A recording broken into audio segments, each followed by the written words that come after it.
This is the One Up Network. Welcome to One Up Yours for Friday, February the 23rd. Glad you guys are all with us. This is Garnet Lee, and we have two guests with us here in the fabulous fifth floor studios today. 40% special guests. 40% special guests, 60% regular contributors. That would be Sean Elliott right over here on my left side. Hello. That's all? Come on. That's it? This is Sean Elliott. People- Yes, Windows Magazine and GFW Radio. People have been waiting for this. They've been waiting for Sean Elliott to arrive. There have been a lot of posts on our boards and NeoGAF that are like, get Sean on One Up Yours. This is the most requested crossover. This is like Crisis on Infinite Earths. Let's hope I can hang, because I was just realizing as I sat down that I haven't actually listened to One Up Yours yet. Oh, So I hope I don't. Yeah, had you listened, you probably wouldn't have signed up. Thank God our other guest has listened to One Up Yours. That's true, he has, and he seems to already understand it from the pre-show green rooming. That would be Mitch Geidelman from Fossil Studios. And I am Gittleman. Gittleman. So we're off to an auspicious start. Thanks for doing your I don't ever use your research. damn last name. Well, I mean, you've heard the show. Like, Garnet's got to mess something up. Yeah, This is it. he's wrong about something 10 seconds in this time. That's awesome. We're on a roll. Whatever, fuck it. Anyway, already ratted out by Luke, too. Great, yay, thanks. I'm here. Shane's here. I am. And for once, he won't be bitching about being on deadline or anything, right? I'm not even a special guest anymore. Yeah. Wow, he finally fucking admitted he's not a special guest. What do you know? Surprise. Shock and awe. So, oh, by the way, we're supposed to tell you that this episode has been made without compromise. We'll just leave that for you. As always. As always, made without compromise. So we're going to do the regular show lineup today. We have, in the first segment, we'll be doing what you've been playing with, Sean, of course, playing some PC stuff since we never cover PC. Yeah. With Sean, it's more like, what you been griefing?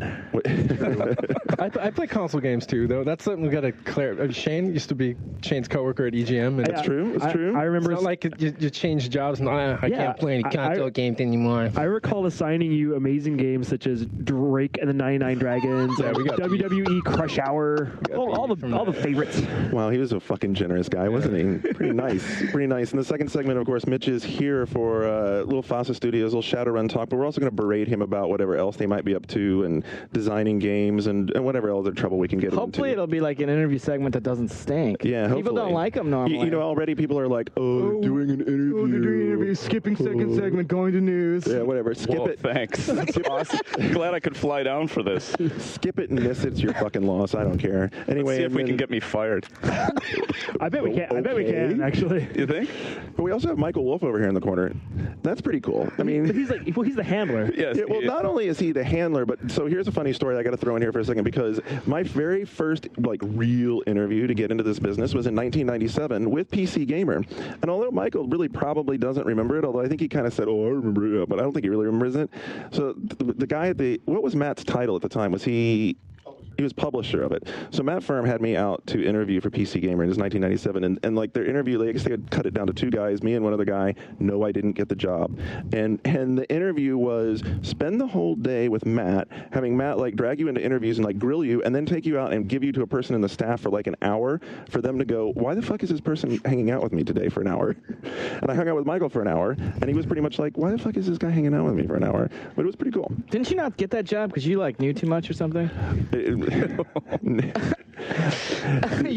Have you heard the story, Mitch? No, I didn't hear the story, but just the idea of Michael knowing too much. I find it hard to believe that Garnet would know too much for a job. the end of the story was that the reason that they told me that I didn't get the job was because I was too enthusiastic to be taken seriously.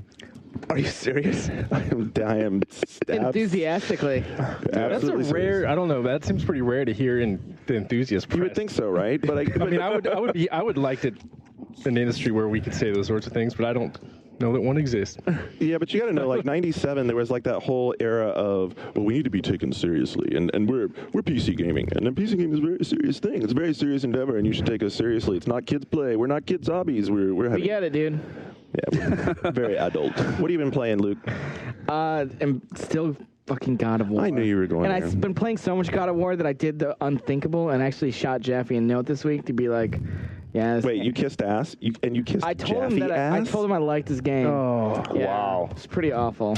Wow. I know. Fan mail from some flounder. Yeah, well, I mean, with all the all the begging he's done to ask how I feel about calling out cars, I felt like it'd be good to tell him what I thought of his game that's 2 years old. You know I'm late what? to the party. Now I know why he cut his hair. Yeah, GDC's coming. It is kind of more of a Jaffe look you have now. Yeah. Had it a little bit. He's a weird Jaffe if I wannabe. shrink and have some like elfin features crafted over my simian-like facade now, I'll be good to go. It's not that long past Valentine's Day. He still might be cranking out a little late Valentine. I'm your number one fan. So I haven't got to the mine. part of the game that everyone says is terrible, which is like the spike climb. When you're ascending the blade. yeah. There are quite a few horrible parts of that game, man. The spike climb, the spike climb occurs in the context of like the templated hell version, where it's floating platforms with red crap beneath them. But Sounds so like the you end of platform your way Half-Life. through that, and then but wait, okay, so. Aside from, pushing crates while being beaten up on, that sucks. But at the very end, you get to a part. It's supposed to be like the rad. Okay, this is it. You're gonna fight yourself and stuff. But there's you're on another floating platform, which totally made me laugh. That was horrible in Zen and Half-Life. But then there's another little platform floating around, orbiting your floating platform with an archer on it, shooting an arrow at you as you're trying to fight yourself. It was, I don't know, man. Play that shit and sit and identify what's going on and tell me you think that's Sounds right. a little frustrating. Sounds like you weren't feeling it. I wasn't. Definitely not feeling it. What else did I play? Oh God, I downloaded the agent packs for Crackdown and looked at the Cobra Commander skin. You were loving that. I Come love on, the dude. Cobra You were Commander loving skin. that. Yeah, there's no way one of the things that irritates me though is that there's no way to start over. We've had green here for weeks and weeks and weeks, so my character's totally done. There's nothing really I can do other than run around and try and find orbs, and everyone else is this little level 1 sort of Backstreet Boy type looking character. I don't think you have to worry about it too much because what's going to happen is pretty soon your 360 is going to get that red ring, and then it's going to have to go back. And when you get it back, you'll get a new hard drive. You can start over. God, yeah, I heard about that too this week. Apparently, it's not the fault of Real-Time Worlds, at least. Oh, okay. Everyone else, who knows? Well, but I think I'm just saying that you don't have to worry about it. I think it's going to be okay. Yeah, people shouldn't be surprised to see an upcoming patch where all the bosses can get put back into the game, and also sort of a new way to create a new character on the same save. Right. It's another thing that you could probably not count on, but is pretty probable coming in the downloadable pipe. Well, I think that that fits in exactly with what Real-Time World is all about. Obviously, this is totally sandbox. They're not focused on the encapsulated game like a Grand Theft. They're very much into here's a sandbox. Do what the fuck you want to with it. Have fun. So they'll definitely do stuff like that. I think. I think that's pretty much all I've been playing. I haven't been playing Hotel Dusk. I'm done. Not playing that. I don't like it. It's crap. Wow. Did you want someone to argue with you? Because I made my looking for point it. clear about that. I just it's crap. It's a whole internet full of people that will argue with you about that. It's a whole internet. That's what the internet's for. It's noir. It's noir. When people, every time you ask someone, what's so good about this game, man? And they're like, well, it's noir. And it's they give it to you when a little kid pees his pants and all he can say is accident. And you're okay, that's supposed to say everything. That's the whole end of discussion. They go, it's noir. I think It's not fucking noir. I think if you were Wow, to, he's serious about that yeah, shit. I think if you were to read Totally serious. the reviews, there are other good things about that game, but yeah, it perhaps was a tad overrated by some members of Tad overrated. Press. I was talking to Ryan about it, and I haven't played enough of the game to actually defend not liking it. I just know that I don't like it, and I'm not willing to be a masochist and keep not liking it so that I can make a particularly cogent argument as to why I don't like it. And Ryan O'Donnell's well, there's this great part later where there's dust on a picture, and you actually blow on the DS and the dust goes off the picture. Revolutionary. And I was yeah, right see, there. I don't need to be giving blowjobs to my DS any more than I do on the show every week. So Yikes. Well, I'm not playing that shit anymore either. So all I can tell you is it grabs you. Mitch obviously knows how to do I the bought DS that blowjob. Yeah, been working on it a long time. You can't get into gaming Nice. without knowing a little bit about getting on your knees. Hey, how's it going? It's a required developer-publisher That's how you get into FASA, actually. Oh, yeah. We all stand in a line, and it's kind of like a spanking machine. Wow. On that note, I got to go. Mitch was telling us earlier that you haven't been playing anything else, Before I crucify Mitch for being a bitch and wanting to just talk about Shadowrun. no, that's fine. All right, let's go ahead and get the nails out. You see, in crunch time, the only thing you've been playing is Shadowrun. I'm a focused little man. It's just what it is. Boy, that was a song. Did you like that one? Yeah, I see. That's all you've had time to play. Well, yeah, pretty much. What happens is, we're in crunch mode, so I start working about 6 in the morning, and, I go home about 7 or so, and then I get on mail, and then at 9:30 we play Shadowrun from home, right, cross-platform. In that beta, right? No, in our own private yeah. take homes. Oh. Private, not even for the likes of you, motherfucker. And the Well-known and documented fact. Thank you very if much. the shoe fits. And You ought to so work then for Nintendo. we play that until about 11:30, and then I'm on mail until Is about that still midnight or fun something. playing it? I mean, or are you guys like playing it for work? Like it's sort of like a job. I don't think you'll believe me if I answer the question. probably not. Right? So, So no, go ahead. At the risk of doing the Glenn Ross thing, No, it's know. not fun anymore. Obviously, always be It is. close. So there you go. Obviously, he's confirmed right there that except it's no you're longer totally fun to wrong play. and full of shit. The real answer is that it is incredibly fun to play. Having been on it for 3 years, it is still fun every night. Even though it's not an RPG anymore, he still likes it. Anyway, I'm shocked. all right. Well, so he's not nothing else. Sean? What have you been playing? Stalker multiplayer this week. What was that like? It's pretty much what you'd expect. It's just team deathmatch, and an artifact mode, which is basically single flag CTF. Okay, so I've Does heard that build work? Yeah, it runs really well. The single player versions that they've been sending us don't run so well, which is odd because it has all the same effects, and the maps are. I mean, I don't know. I say it looks great. There's always like a certain attachment to put on when you're talking Stalker, and that's like it looks great for like this Ukrainian software that was supposed to be mind blowing 5 years ago. Right. But with that in mind, it's definitely got a fingerprint to it that you don't get elsewhere. I mean, as you run around the maps and stuff, I mean, you're not. It's not using mega texturing or anything, but you're not seeing repeated tiling and stuff. I mean, you're just seeing the stuff that's just there. Their whole world design is really different. I'm used to. It doesn't have the sort of like floor plan feel of Counter-Strike or something like that, But other looks than really that, flat to it's me. really straightforward. I mean, it's just you get your guns and this is the MP stuff, not the single player, which Right. isn't straightforward. But you get your guns, go around and shoot stuff up, and the usual flavors. It's They sent me entertaining, but- a revised single player build, and I played it and was like, okay, frame rate works now. But that game It's was really was- flat. It was supposed to be a huge It's really deal. the environment's flat. Yeah. There's quite a bit of verticality in the multiplayer maps. Is there? Yeah, Right, and that's good. depending on where you go in the single player stuff, I mean, obviously you get into warehouse areas and stuff. You get near the sarcophagus, and you get near, just other urban sectors, and there's a lot of verticality to it. I didn't play it long, obviously, but it didn't catch me very well. I was kind of, all right. Didn't get much kick from the gun. Wasn't getting much visceral appeal out of it. Was kind of like, all right. I mean, I get the whole like go around and talk to different people, get different assignments. That part's all cool. I don't know. What's cool to me about it that I mean, everything is like got that condition on it that I've only played very little because of performance problems as a single Right. player. But what sticks out to me is that I'm wandering around, and you have all those missions, like you say. There is a good deal of freedom in terms of where you can go. It's not Oblivion big where you have complete 360 degrees from your starting point. I mean, you will run into barriers in any given direction after a while, but you have it's not the the company of dude, I'm getting confused. Company of Duty. Company of Duty. It's not It's not Call of Heroes. COD2 pioneered it, but now with like COD3, it got too much. I mean, it's just the usual, heavily scripted. You're basically following the thread through the level, and you're waiting for the guys to come out. I mean, and you get some of the sort of emergent stuff where you see dogs eating around in a body. Right. You shoot one of them, take the guy's wallet, and get the ammo off him.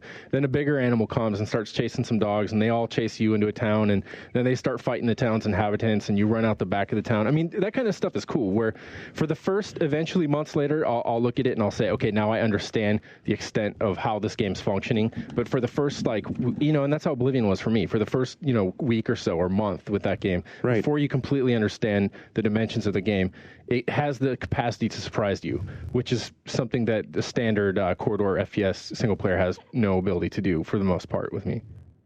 Wow, it's a pretty good endorsement. It's like the see. doctor. It's pretty good early. It's And pretty good early. Like, wow, that's pretty cool.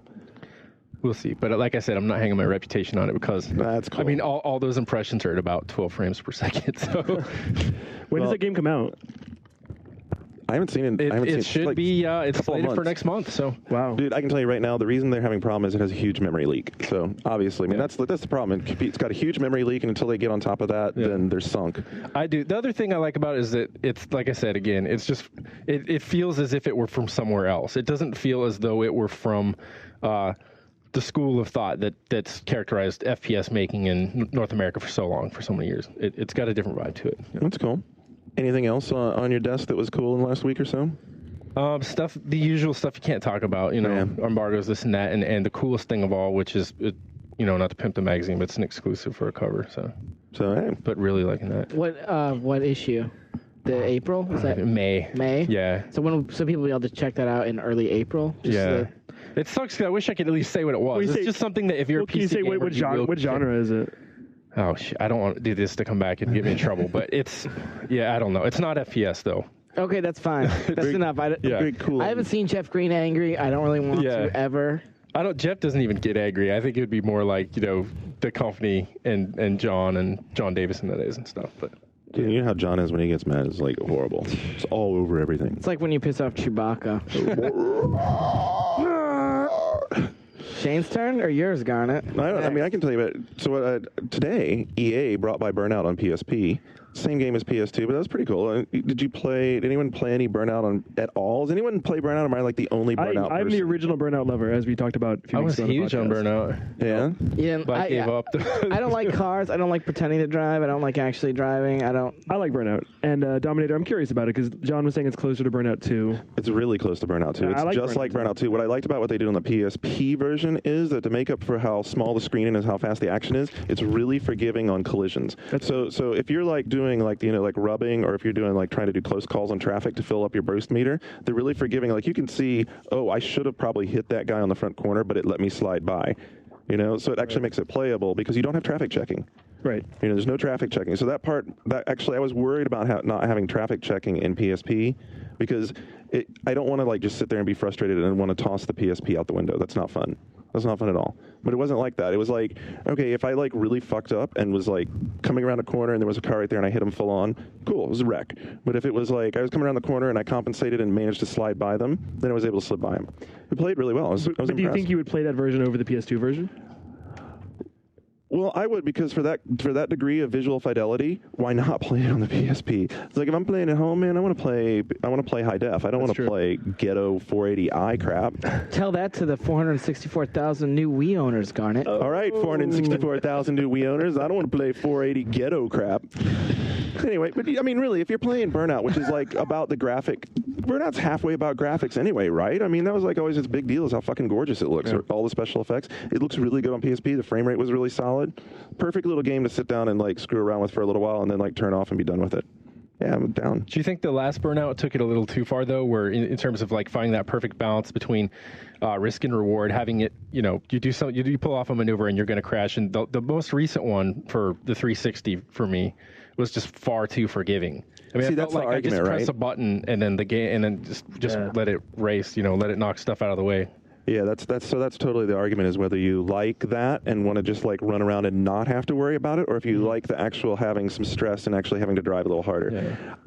John and I kind of agree. Why not a mode? Just a flip of a switch. Traffic will rear-end someone and you might crash. Well, Alex listens to this, so you run everyone over mode. you just told Alex to do that, so maybe you ought to look into it. There you go, Alex, for like the big MMO one. Think about putting a switch in there. Flip it from mode to mode, because I think that makes a lot of sense. Yeah. If it were only a switch, that would be awesome. But of course, you actually have to make the shit. Oh, shut up, fucking realist.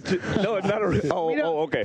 We don't use fucking real logic. We pontificate. Right. It's up to me to actually do shit. And ask me. By the way, if you guys could just give up your nights, weekends, and the holiday because some motherfucker had a whim on a show, that'd be awesome.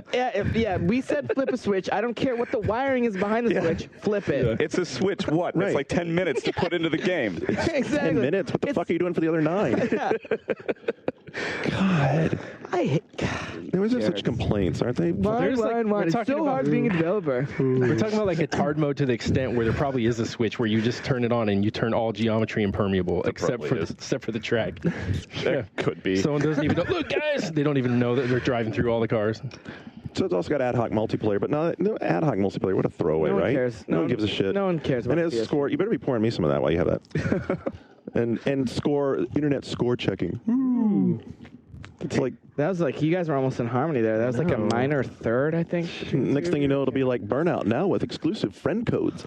I'm more curious about the next gen version because they really haven't shown it to anybody for real. Everything we've seen is very smoke and mirrors on that. It's like models and artist renderings. Yeah, I'm very curious to see the real thing. So it's kind of like what you see about Crimson Skies too. Anyway, the other game I played. 3 for the I was record. gonna say that's 3, right? That's 3. Don't spoil the boards part. Guitar Hero 2 for 360 because we have another build of it in. Yeah. So good, but it's so bad. Yeah, I was gonna say you kind of said the other night before I left. So it's so frustrating because the music list still not. It just doesn't do it right for me, and that's the thing. Is so if you like Guitar Hero, it's up to the music list. That's why I think 360 will be the best version, is because DLC will save it. DLC will make it to where whatever game you want, you can build your damn game. Yeah, see, I was thinking about that today on the train on the way into work, and I was thinking, and it's funny. I don't play Guitar Hero. I've never played Guitar Hero at all, but the 80s version that you guys talked about on EGM, like, remember the quote from the Guitar Hero guys that said we're going to have more downloadable content ever? Would it be realistic to think that maybe some of that downloadable content on the 360 version will just be the 80s stuff? Oh, yeah, I think so. I would think like the 80s stuff would be like an expansion pack. I would wonder if Sony got some timed exclusivity on it, because that's what they did with Guitar Hero 2. But you never know. They're still not talking about that, even though we heard about that months ago.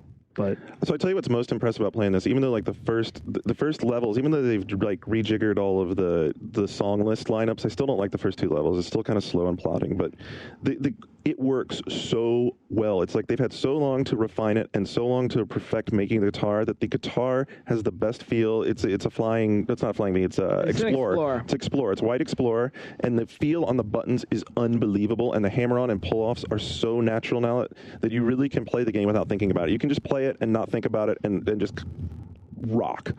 It's perfect. It's so perfected. The combination of the way Harmonix has laid down the note combinations this time, and how well the guitar is working, that it's totally fluid. It's totally fluid. It's awesome. When we were at CES, we were demonstrating Shadowrun, and they had Guitar Hero right next to us. So all day long, all I heard was "She's my cherry pie." Oh my God, it's so bad. That sucked so pretty hard. good. You sound like you loved it, though. dude, Warren. Well, let me explain. Warren It's a broad audience for that game. I'm going to try to say this right. It was a broad audience for that game, so it attracted a different ilk of gamer. It attracted a wider scope of gamer rather than the typical shooter-loving Xbox 360 fan that you guys were hoping to get. Or the cosplay Shadowrun fans who are flocking to Look, it's not an RPG. Fuck this game. I hate it. Yeah, I've never met anybody like that, but Right. Yeah. Of course not. They don't line up outside your door or anything. I think there is actually like a Fire Mitch Gittleman petition online. They probably pronounce it right, though. I'll sign Yeah, it. exactly. Send me the You're on link. the top of the list, man. But yeah, and Shane Kim gets emails occasionally. What the hell are you doing holding that guy up there? Fire Mitch Gittleman. Guy's a dick. It's from your employees. There is a special Microsoft Game Studios little survey. You know, it's like, what's it like to work here? How are things going? Yeah, I look forward to that every year. Would MGS4 on 360 make you buy the console? Did you hear about that survey this week?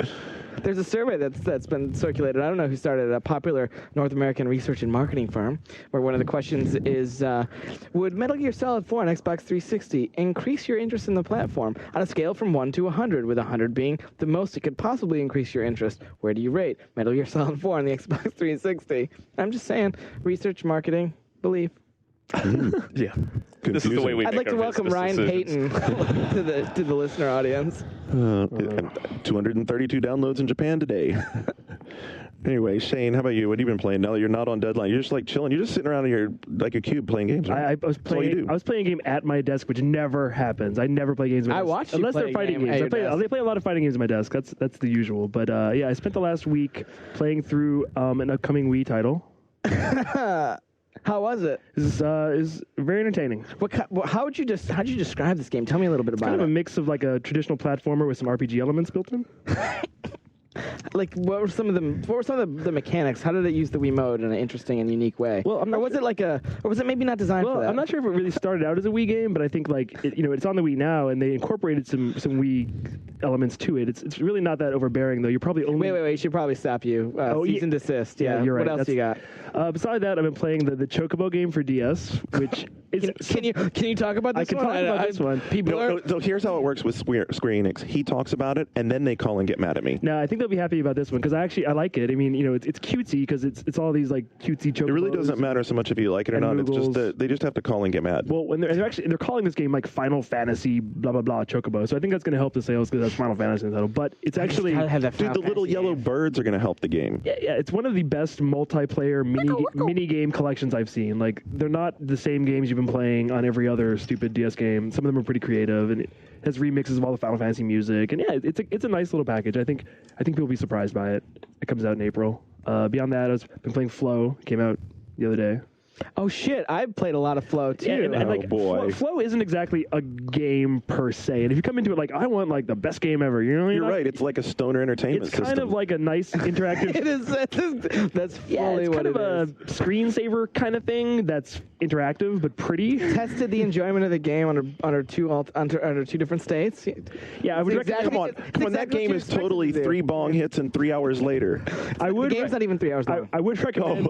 well, I would But you recommend can only not play it not every being 28 days. not feel being like 3 sober. hours. Yeah, don't be sober while you play that Yeah, game. don't even talk about it if you're sober. It's not. Yeah, people won't even understand what you're talking Yeah, about it's- when you. You're making it sound shitty like a Fish show or a Grateful Dead show, though. Now It is. It is. gotta be there, man. It is like a bit like a fish Yeah, show in that it's like that screensaver of an You aquarium. expect it to be. I'm expecting some all psychedelia, and instead I turn it on. It's all ding dong. No, ding, dong. but like, there's definitely not a Grateful Dead show. there's People not- are not driving across country to Yeah. play Flow. There I was will no one say- topless when I was playing it. Okay, I will say it has the control works well with the 6-axis. It's all about the 6-axis, and it uses it well. And it's fun in multiplayer because you're both like stoned or drunk and looking at pretty colors. What And about PCP? Does it hold up? How's it hold up? you're kind of raging when you're on the Angel Dust, so I wouldn't recommend it for that. Supplies have run out. Sherm sticks. So, I can hang.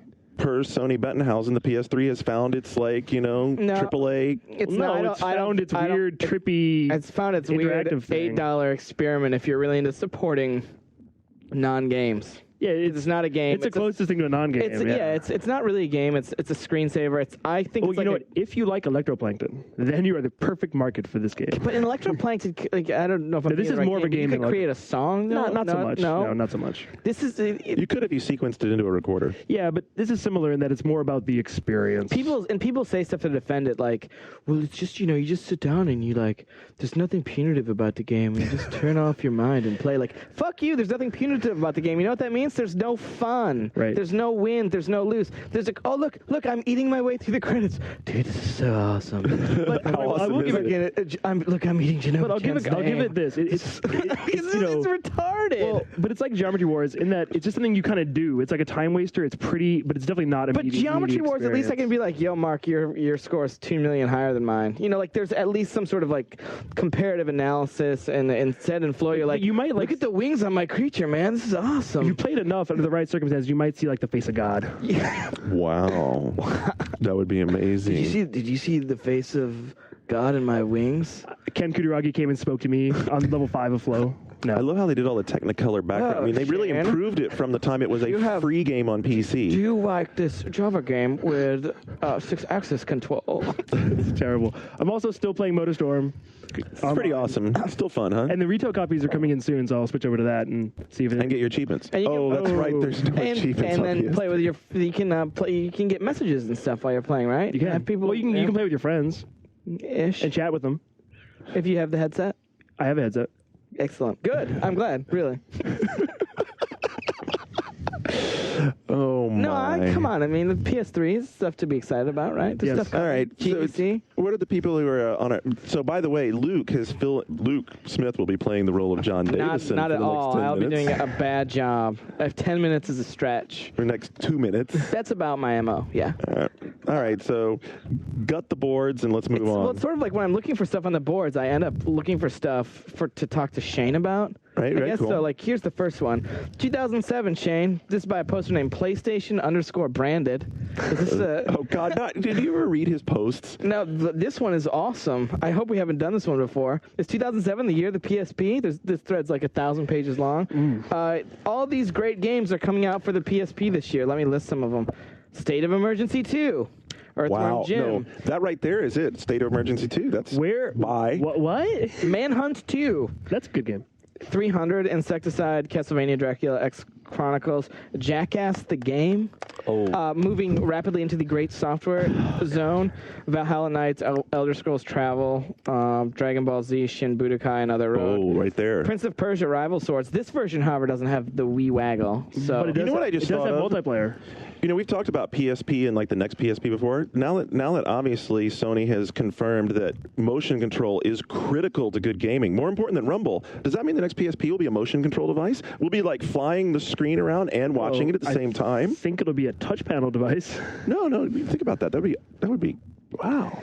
And the screen could move as you moved it, so you'd have to like see what you were looking at. I'm a huge fan of WarioWare Twisted, so that sounds pretty cool to me, actually. Crispy 4001 didn't post anything like first post, bless him. He said, how do you know they'll be great if they're not out yet? So that was good to see a little bit of logic infused. Nice. The next poster, though, said, this could be Shane, too. It's not dead, but the DS still shits on it. Since when am I Another guy after that. Since when am I a PSP like fanboy? You're really not. Solid know. Smoke. Solid Smoke, that seems like a name that's, finding grounding in the Metal Gear franchise. He says that the PSP is a lost cause. I harassed Konami at a dinner this week about Metal Gear Solid Portable Ops. You were sitting right next to me. You called it I said, yeah, Portable Ops. I said, this will be a great game. What did I call it? ported. Yeah, Ported no, Ops. if it was Ported Ops and on the PS2, I would buy it. And they said it's not going to go to the PS2 ever. Well, you know that why? Konami's willing to leave money on It's the not table. going to go on. You're right. It's not going to go on the PS2. You know where it's going to go? It's going to be on PS3. They should port that to Wii. Downloadable on the PS3. It would probably control better on the Wii than it does on the PSP. I'll take the bait. What else Downloadable do I, on the PS3 with the right thumbstick for camera control. Good idea. Yeah. They already had it. Does this thread from a guy named Sigmund68K, anyone else suffer from the one-up yours effect? Because I couldn't find any message board threads that were about me. So I said I got one about all of us. That's upsetting. Yeah, I was a little bit pissed. I think we've been banning users for doing What that. is the one-up yours effect? That's what I'm going to get to. It's sort of like the butterfly effect. Is Ashton Kutcher involved? Oh, I hope he walks in. Sorry if this has been already discussed on here. I've been listening to the show for a long time, but I rarely have time to dive into the boards. Caveat aside, I usually have a pretty good understanding of what games I'm going to buy. I have a pretty solid set of genres that I play. I've been a victim of the one-up yours effect. I'm not quite sure where this started, but I know when it kicked in full bore, Viva Pinata. I had no intentions of buying this game.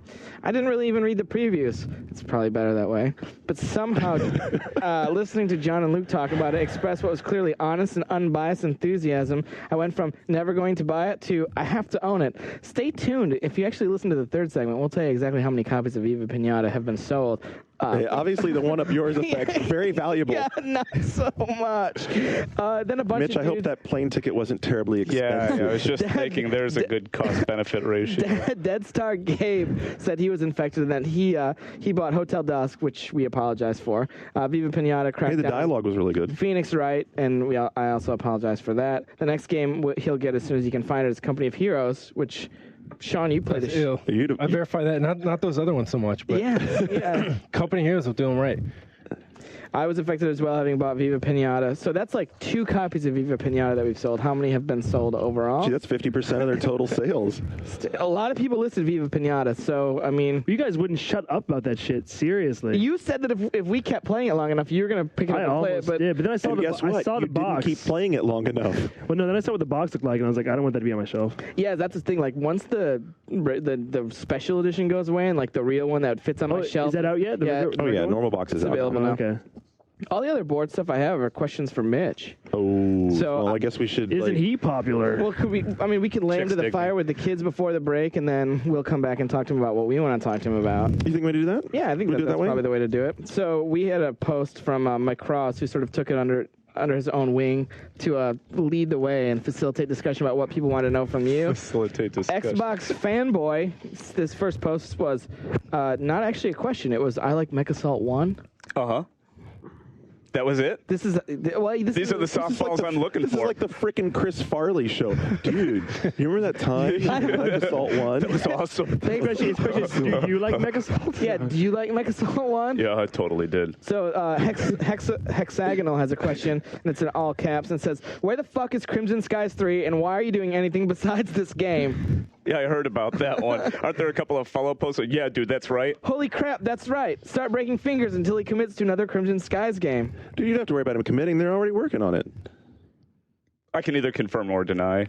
Actually, they're not working on it. What's the name of the studio where the guys who worked on Crimson Skies went to? What's their Day One Studios, you mean? They didn't. No. Oh, you talking about Airtight? Is that the name of them? Yeah. There was a fairly large defection from FASA. Is that what you're talking about? Yeah. They're not doing Crimson Skies though. What are they doing? Something else. Maybe you ought to look into that. They defected. Why would I look into that? Just because they defected doesn't mean they're Well, bad. who actually owns the? Sure it does. Who owns no. Of course you're right. Absolutely. And I wish everybody in the industry well. Shut up. Who owns the IP rights to Crimson Skies? Me. You really own the IP to it? Yeah, sure. So if anyone, Dude, you should see the concept art in their office. When I said me, what I meant was me as in FASA Studio, Right. part of Microsoft Game Studio. Okay. But me. So Crimson Skies, one of the biggest Xbox Live online multiplayer games. It's one of the games that set the standard. I really liked it. It's one of those. I loved it. It's one of those games that early on in Xbox One's lifetime set the example that, hey, you know what? Live multiplayer works. Lots of people will play this if it's a good game, and they'll get involved and they'll go do this. That's right. Or So a really, flight game actually works on. Yeah, how about Right. that? Well, real fast, everything we do, usually somebody says, you can't do that, or that's bullshit, and, et cetera, and then we prove them wrong. all right, That's stop what fast trying to is about. tie Shadowrun in, you bitch. You know what, Go back actually- to Hey, what we're talking about. I'm looking at these, ABC, always be closing. I'm looking at these questions, and there's actually later on there's some questions that are actually pretty good, and we could probably just come back to a lot of them. All right, so we'll come back to a lot of them. But seriously, the Crimson Skies thing is a big thing. Before we let it, that's one of the best IPs Microsoft had, and instead of reviving that, let's make another Fusion Frenzy 2. That's going to be a big hit.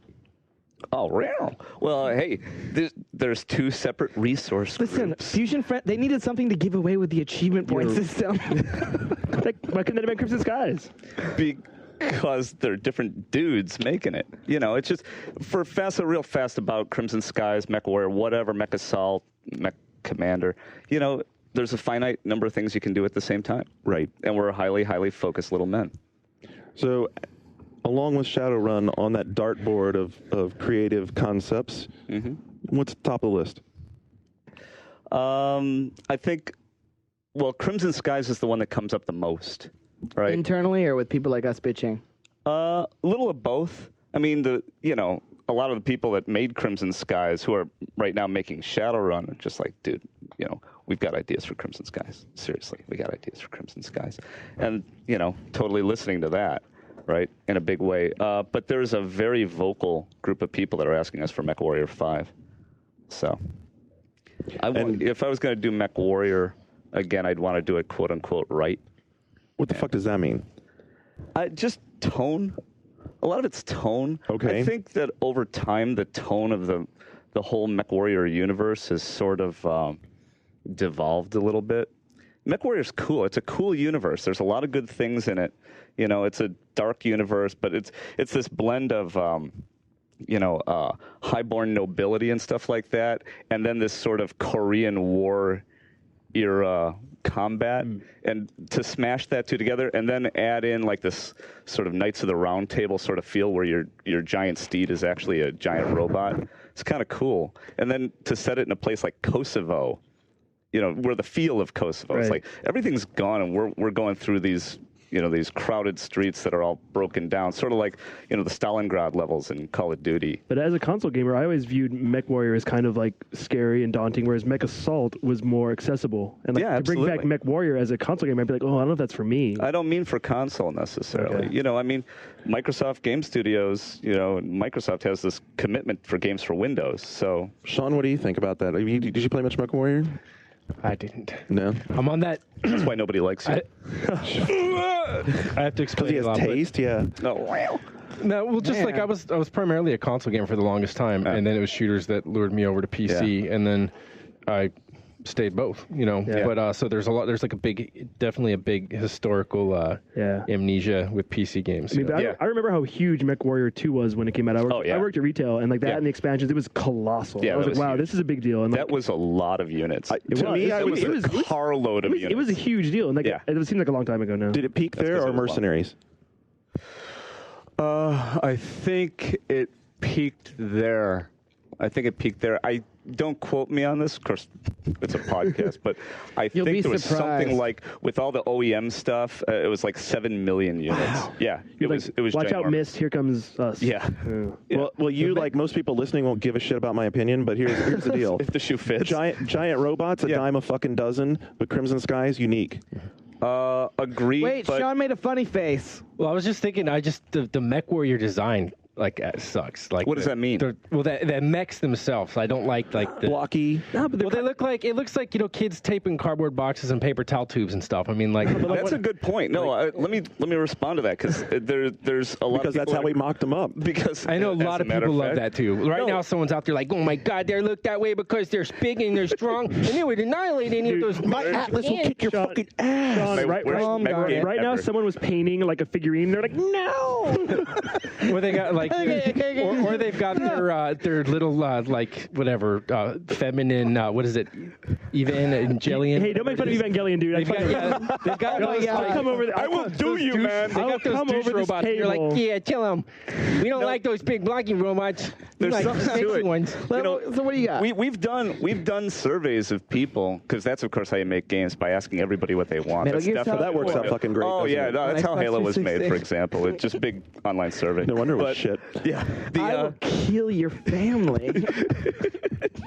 I will kill your ethnic group. Let's That's start it. with my wife. But there are people. No, let her there are live. people out there that say, the quote is, this is like a game for my grandfather when they talk about Mech Warrior. No, really, it is because of the blockiness Definitely you were early talking 80s about. aesthetic.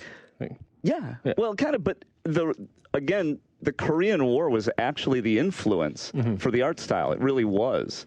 This kind of that whole lost technology. And it's all old and clunky. But what people are looking for. We had a war in It Korea. looks more like World War was a II police era, like action, man. Soviet stuff. Than patents. It depends. and And then there was the clans that came in, and their stuff was all new and shiny and higher tech. But they're slow. The mechs, even though they go 90 kilometers per hour. I had to do that translation. It's still, to a lot of people, they're kind of slow and kind of clunky when what they want is this sort of fast moving and to feel nimble. And the idea of, doom, doom, doom, it doesn't necessarily appeal to some people. But if you. It was all a game of heat management, right? For some people, it was a game of heat management. How about you make Crimson Skies? with heat? No, Crimson Skies. No, but without the the fucking planes turn into fucking 1930s robots.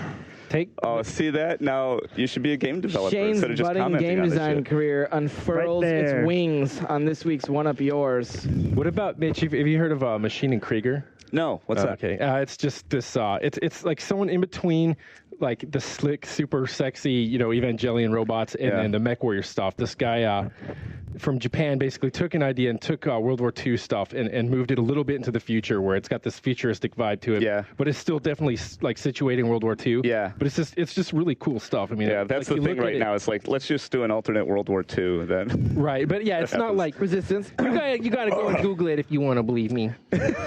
It looks better than it sounds. But that's I guess the problem with Mech Warrior right now is for sort of the new generation of gamers. They look at it and they go, it's kind of old school. That's- And What are if they you looking at, update though? it, then you're moving away from what it is. What are they looking know. at the Wii and thinking then? Who knows?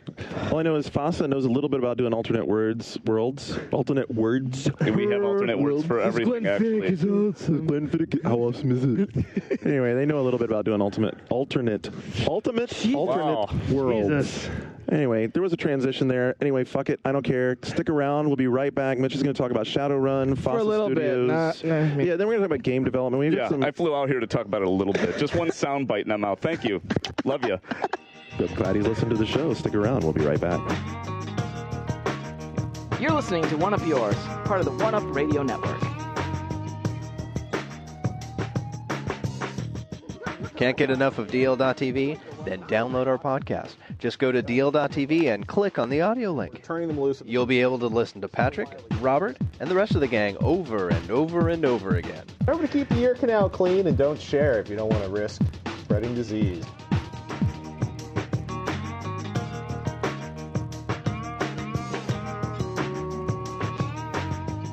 All right, we're ready to dig into some Shadowrun with Mitch. By the way, as many people on the internet know him, the fucking tool who made a shooter out of Shadowrun. That would be me. How dare you?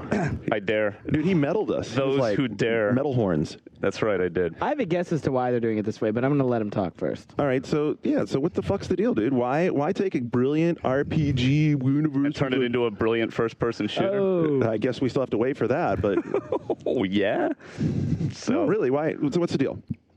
Why make it a first-person shooter in the Why? first place? That's like the biggest fucking. That was the number one question, right? Of course, it's Well, the number why- one I mean, question. why? But why? And I think the other question, I mean, for a lot of our listeners, might be, what the fuck is Shadowrun? Okay, that's a I good think point. that's All right. probably the place. What the fuck Now, is Shadowrun? what the fuck is Shadowrun? The intellectual property? No, I don't want to talk about the All right. intellectual property. I want the Then game what is the game Shadowrun? that's No, supposed there's to like ship. that whole big argument website with like the comic book series. I read that one time. I was like, what the hell is this shit? Well, but the existence of the IP and the fans of IP are the reason why people ask, why is this a shooter? Sure, absolutely. I mean, as I say, It is a good role-playing It is, game. and It deserves a fan base. I used to be a big nerd, and I Really? Clearly, that time has passed. And I played the Shadowrun pen and paper game with my friends during college. What the hell Tell us is about that? your monofilament. I had this really bitch. awesome monofilament whip. Keep that in your Anyway, pants, dude. Exactly. But no, it was a really unique world. It was, is. It was like the best cyberpunk source book you could get out there. And there were games for Super Nintendo and Genesis that were both really well regarded, these RPGs. Right.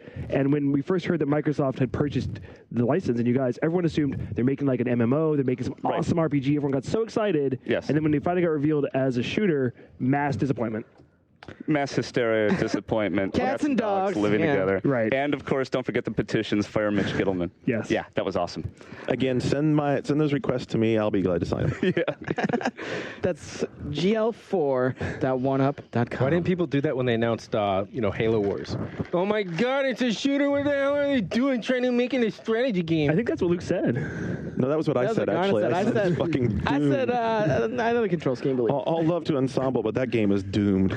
Really? Why do you think so? Wait, No, back to your I don't game. mind. Okay, Before we'll we go back. No, really. If you want to go back to the marketing my game, I'll do it. But Wait, Fuck so- marketing. I'm your here game. to. I'm You here really to talk want to about hear anything you Garnet want. talk about Halo Wars? Okay, You Garnet, don't want to hear it, Garrett. All right, talk about fine. Halo Wars. You already bore me. Go ahead. Oh, Just like Age of Empires 3. A good fictional universe will transcend genre. This is the case with Shadowrun. So. All right, so It back. transcended genre enough that it was a doll game at one point. Did you know about that? You had Shane, It was Shane did. What? it was an What? action figure game, like a HeroClix game. Oh, They were there's, about- there's going to be one of those for Halo. There was one for Crimson Skies too, wasn't there? Yeah, Yeah. absolutely. Man. I'm sure That's because Microsoft the guy sent who us did one. HeroClix are the guy who awesome. created HeroClix is the guy who created the Crimson Skies and the MechWarrior universe and the Shadowrun universe. There you go. So Wow. that's why. I think they're doing a Halo game too. That was just announced. They're doing like Is that right? Comic-Con, yeah. I'm not just being a jerk. He's not. And with you're going to them buy them anymore, all. I assume I'll have them given to me. I was gonna say he wanted to buy shit. Are you If kidding it's me? this Halo, I don't need to buy it. Be like, to Luke with love. Microsoft. though. Anyway, it makes total sense to me to make a RTS out of Halo. So have you right here. You are right here. Was there ever an MMO planned? Was that ever real? No. No. Never Never. real. Never real. There was somebody doing an unauthorized MMO. And you guys shut that down. Cease and desist. We are the Borg. F you. You know. Yeah, you can't just take my stuff and just do whatever you want with it. Why not? They might do something good with The it. last time Microsoft ceased and desisted, it was those kids who were making the good Halo RTS, and it was like 2 weeks before they announced it at XO6. So, I mean, there's a shooter for Shadowrun. To me, it makes sense that you guys would do a shooter because the Xbox 360's market is ultimately a lot of shooter fans, and they haven't really spread out from that, and that no spread is evidence in the sales of some game like Viva Pinata, where if you can get people interested in the IP via a shooter, that would seem like a gateway drug toward remaking an RPG. That was exactly what we were thinking, yeah. It really is. For, at FASA that was. But that's not why we made it a shooter. That's the additional logic that comes on top of it, right? The real reason we made it a shooter is we make shooters. Every game we've ever made is a shooter, right? We're a multiplayer shooter joint. And that's what it is. And, oh, by the way, we make campaigns to go with our multiplayer shooters, but that's what we do.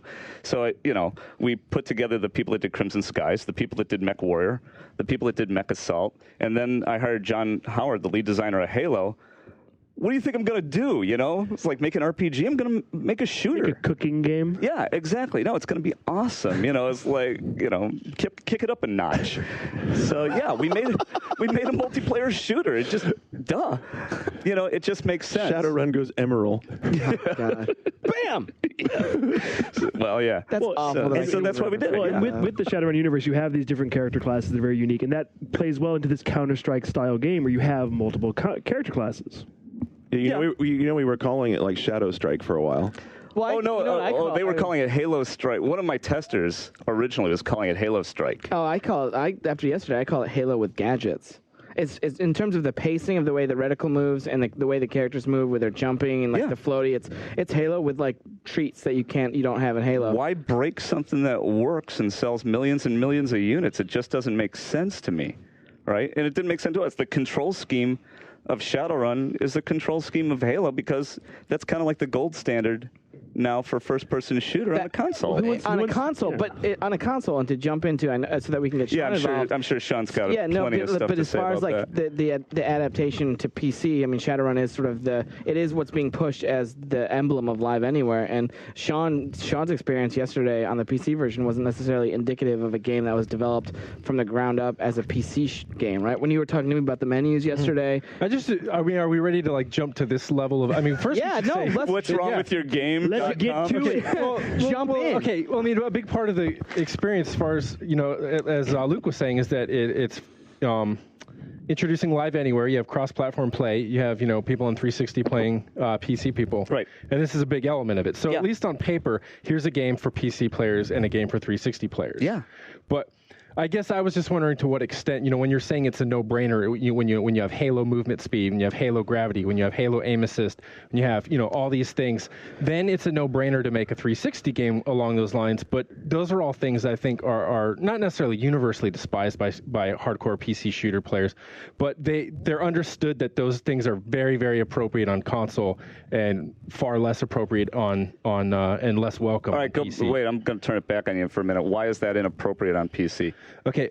And by the way, it's not all 360. Right. Okay. Well, let me. Okay. So let's say if you obviously have aim assist on the control when you're playing with the controller. Sure. Right. And that makes sense because of the less per pixel accuracy of the analog stick compared to a mouse. Right. Yeah. Totally makes sense. Yeah. And you have that there so that when they're playing against people with the per pixel accuracy of a mouse, that you have a level playing field.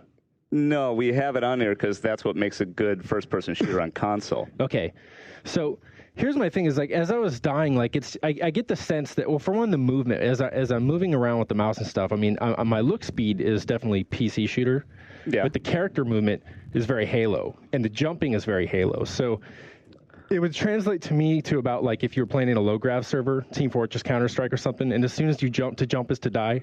You get, or Quake, whatever, you get railgunned, you get because of the auto aim. Yeah, if there was nothing else in the game but running around and shooting, but Shadowrun's so much more than that. So Shadowrun is so much more than running around. Come on, I feel like we're already teeing off on him. Let him fucking. I know. I didn't want to go ahead and tee off. I totally. Let's roll. I want to hear what Sean. No, you go ahead. I have to tee off on that because that's bullshit. I don't want it to be. No, I'm not. I don't want it to be like offensive or anything. I'm just saying. No, in my experience, and I liked what I played. Let's get that out first. I didn't know that. Yeah, this isn't like, oh God, that was a piece of shit, and I can't wait to say how much I hate it. It's not like that at all. But looking at it in terms of this is a game for multiple audiences, and how is it going to work for these audiences? Sure. Now, what came to mind as I was playing was like, okay, everyone always wants to have this grudge match forever, and you said this is a chance not to settle the score. Is controller better than mouse or vice versa? But let's all get together. Let's all play together. That's important. But I know that's always there. When we're playing, I'm seeing people like Greg Ford at EGM's like, I got you. I got those PC guys, and I think you would encourage that, right? I think it's sounding more. I think marketing people would encourage that. Looking at him, and I'm like, okay, dude,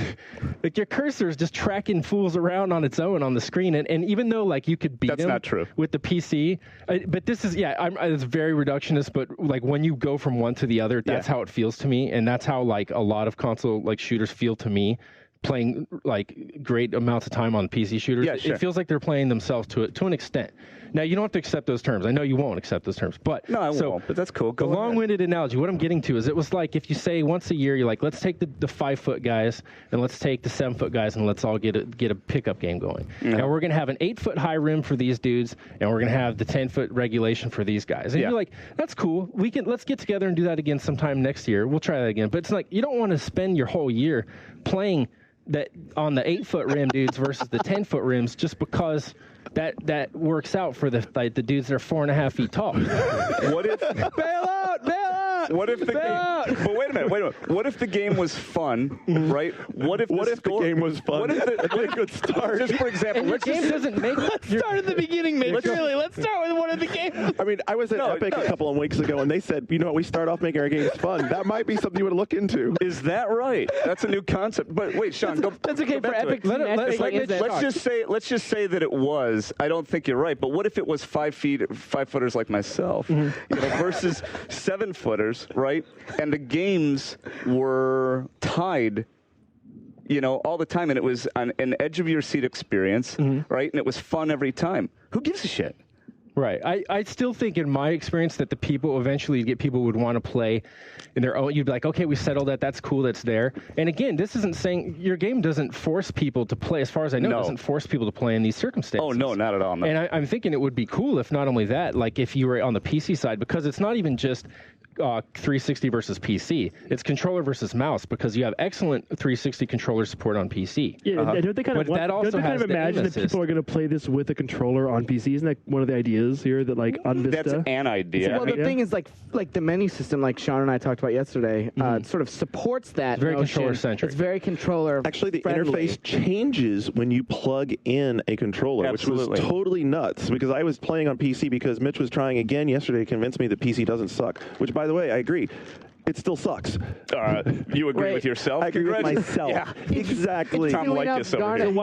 why does the PC version suck? It feels like a console game. That is exactly right. It's a It never console shooter. feels The right. feel that you Well, get but What does that mean? Halo just and Halo break it down 2. a little Mitch, you bit know more. what? Speed is. Can I be stupid for a second? Gravity. Because I have a reputation of being the stupid guy. I'll tell you, because I just play games by feel. When I play Shadowrun with mouse and keyboard, I'm not comfortable. When I play it with a controller, I am locked in. It's totally fucking natural. Okay, the reason and it feels why, right. The reason why that is, I mean, to be supremely simplistic, is because it's Halo with gadgets.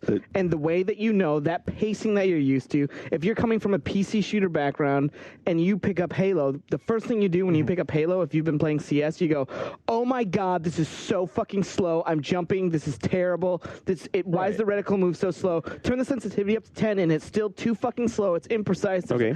And that's the same experience that people, that's like that fundamental difference between PC shooter and console shooter, which Sean's getting at. That's why it feels that way to you. Okay. All right. I'm And starting part to of get it. that I was too- looking for specifics like here's that. another specific. So, Yeah. So say for example, when you're moving at that speed and when you have aim assist, I think it's almost impossible to dodge not using your powers. It's almost impossible just to dodge by juking. You're not strafe jumping. You're not bunny hopping or these things. They won't really be effective in getting you away from an SMG fire. So I think it's a great move again for the console senses. You have teleport. It teleports you 8 to 10 feet, and I can see there's so many wonderful possibilities for that. You're able to go down. So like you could do some Nightcrawler type shit. Like you're on you just crouch down, go through the floor, you point up, go up through something, and that stuff's great. But the sense I got playing that again, it works great on consoles. Like it's there as a means of dodging in a game with aim assist and with slow movement. It's also a great way to dodge and to play evasive. And it's like, and again, that's a very console-centric type solution to evasion and juking and stuff to me, coming from like a strafe jumping world where, So in a PC world, you strafe and you jump and you, right? Right, and you exploit the physics of it so that you're able to build momentum increasingly with each jump. I get it, because in Shadowrun's world, you use your powers.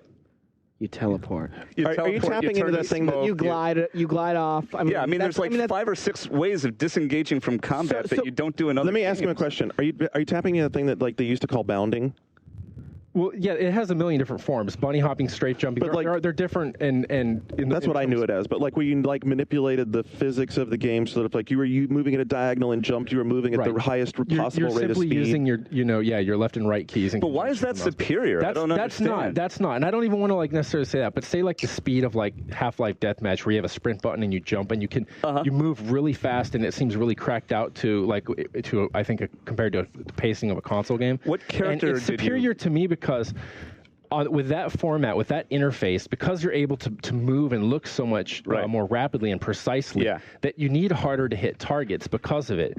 And conversely, because people aren't using the slower analog stick, they don't need you to be slower so that they can hit you. So it's just a matter of like, it's appropriate to the interface is really. Well, partly also it's a matter of which character race you play too. For example, if you were playing a troll, you're really slow. If you're playing an elf, you're really fast. And if you were to buy Wired Reflexes tech ability, you're double secret fast on top of that too. So maybe you just didn't get the full range of the movement. And I'm not trying to defend it or anything, but you know, there's probably just more to it than that. Right. So It's good to know the studio director's not defending the game. No, he's just don't fucking troll him for something like that. I feel like, I mean, no, go ahead and troll. It's open season in It's here. my Let's job. roll. no, but I think that's one of the things to talk about was that, I mean, we sort of all, I mean, Garnet and Sean and I were all at the session 2 days ago now by the time this airs, and we all did play the game. So I think that it's probably pretty reasonable that we talk a little bit about actually like the play experience too, in addition to just like the general The design minutia? choice. Yeah. No offense to you, Sean. I mean, But that's that not is- Well, the minutia. I mean, it minutia, that is the my play minutia is his. experience. I mean, that I mean, is his if I play just said, experience. if you asked me for one word, what's your play experience? Slow, or another one? Give me 2 words. Slow console. I mean, that's not minutia. That's No, but it's also what wrong. I came away from with it. Wait.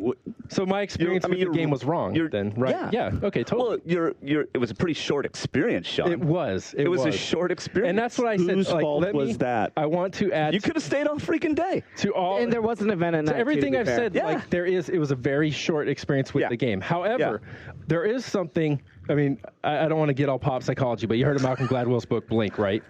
Yeah. About the extraordinary power of snap judgments. And I think more so than anything that when someone breaks something down and tells you this game is good because it performs this function, this function, this function, this function. When you ask an average person, they experience something, they come away and they just got that shit-eating grin on their face and they're like, that was fun. I want to play more. And it was like, and that is the sense. I've also elsewhere I've compared it to the hairs on the back of your neck, and you can use that gauge. Yeah. And those were definitely going on for people. Shu at EGM on the console experience came away saying like, I'm going to go back there tonight and play some more. I really liked I'm it shitting too. you not. So those are the things that, like, again, I mean, I don't know. You could say I'm special pleading or what, but I have a very good track record of like a lifelong Battlefield. I mean, not life, as long as Battlefield's been around. And when 2042 came out, I played it in 2 play sessions, and I was like, this isn't going to do it. Yeah. And then it was later on when I understood the reasons for it. Yeah. The snap judgment proved so right. And I had nothing against the game. I really wanted it to be, here's the game I'm going to play for another 365 days. You know? And it was just a case of like my snap judgment on that. But snap judgment as soon as I plugged the controller in was like, hey, this is a great controller base. But also, like, I tried to adjust your mouse sensitivity, and it didn't work right off the bat. And I think all of a sudden it's just like, look, I sat down at the controls, and at this very moment, they're not quite right. Right. And like the default config is completely wrong, which could have been a bug because we're not done with it yet. You know what I mean? So your snap judgment is based on not a shipping game, right? Which isn't quite fair. And also, I maybe didn't hit the button right to get you the sensitivity you wanted right off the bat. So I'm just saying it's not completely totally a fair could do an assessment. about That's face. all. Any given day, how many testers do you have playing this game? Just quick off the top of your head. Just quick off the top of your head. 20. Okay, so the way FASA is set up, they actually have 2 test studios across the hall from each other because they constantly play it competitively. Very competitively.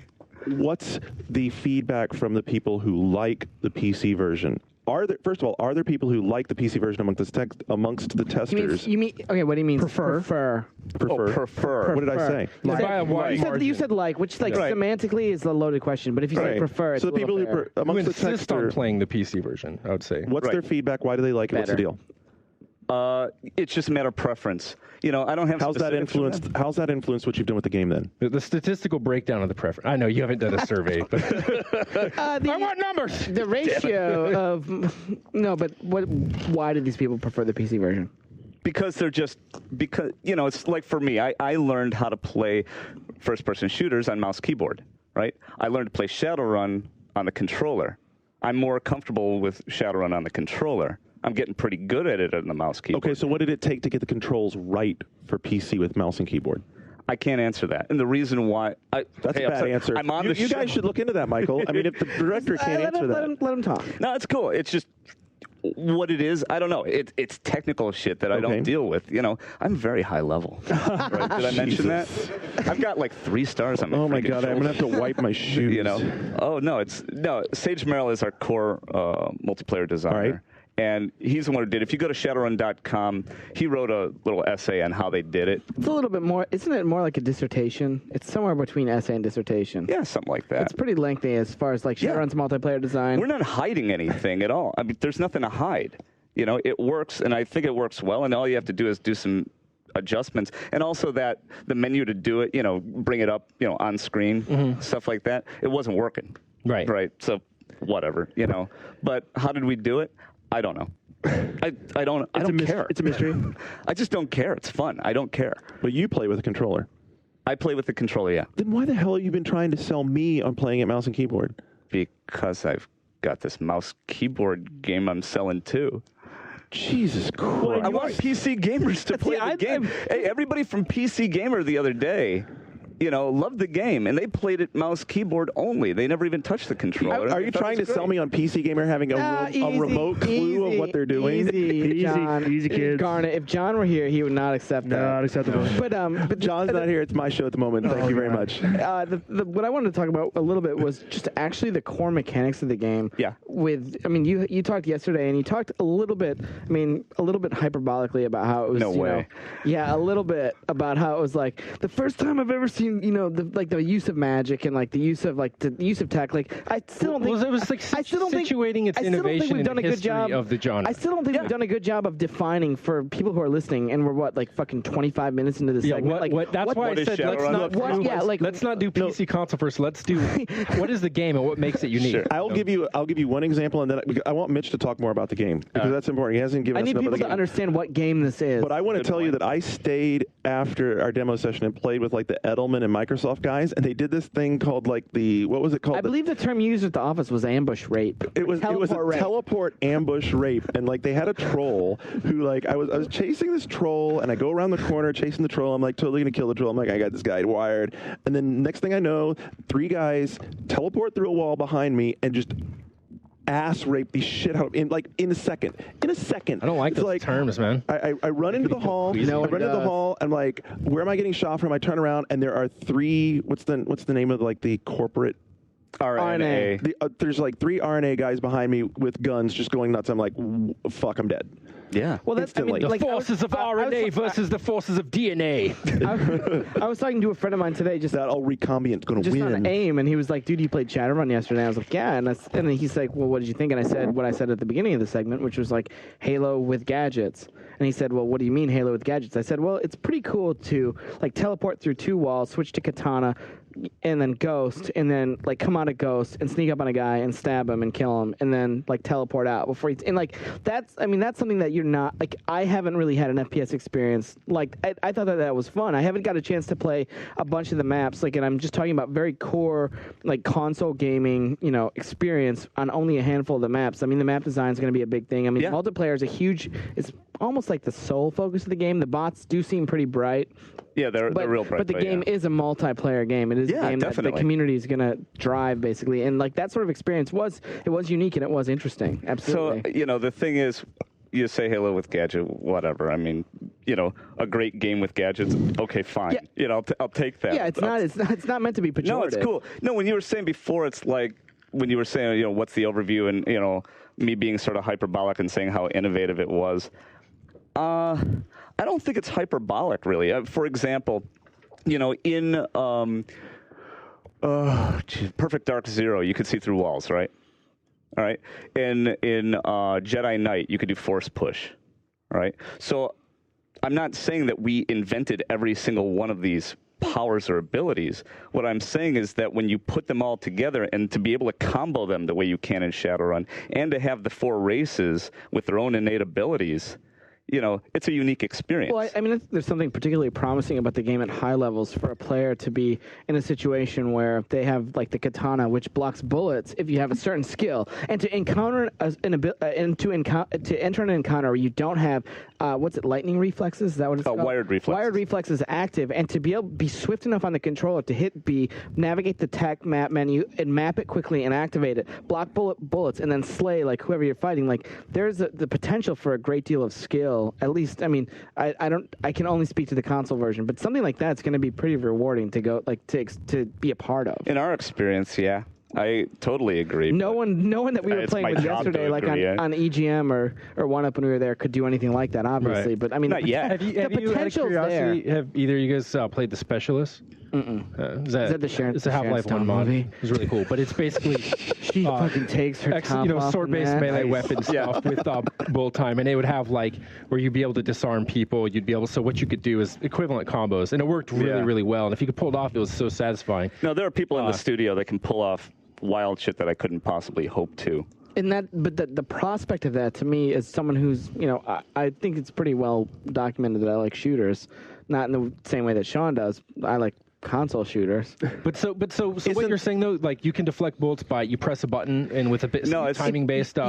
You activate as long as you activate as far as I would, it's a passive skill that you But those are, activate. you could already have that map to a shoulder button. You could have that map, but so if you're you talking don't, like you're going into a firefight. You're like, I'm going to press left bumper so that I can deflect bullets. No. I'm not even talking that. I'm talking like I have glider, teleport, and gust mapped, and then I'm like, oh shit, there's like two dudes. They just jumped me, and then I'm saying like what I'm doing is I'm hitting B, bringing up my menu, hitting right on my pad, bringing up tech, bringing up wired reflexes, mapping that to right trigger real quick, hitting it right trigger, putting all that up, and I start deflecting bullets, and then just katana rape. Right. Like, why katana You rape? might want to hand why you Mitch a didn't wet wipe pre-map by it. thinking it's the No, I was just impressed that you had almost every single thing right except the right trigger. It's the left trigger. But that was awesome. Well, I would have I mapped was it impressed. to bumper, right bumper. Yeah, or right bumper. That's where I Yeah. would have put it. But that's right. So just to answer the question, Sean, there are passive abilities and there are active abilities, right? And so for wired reflexes, passive, you move faster, you jump faster, you reload faster, right?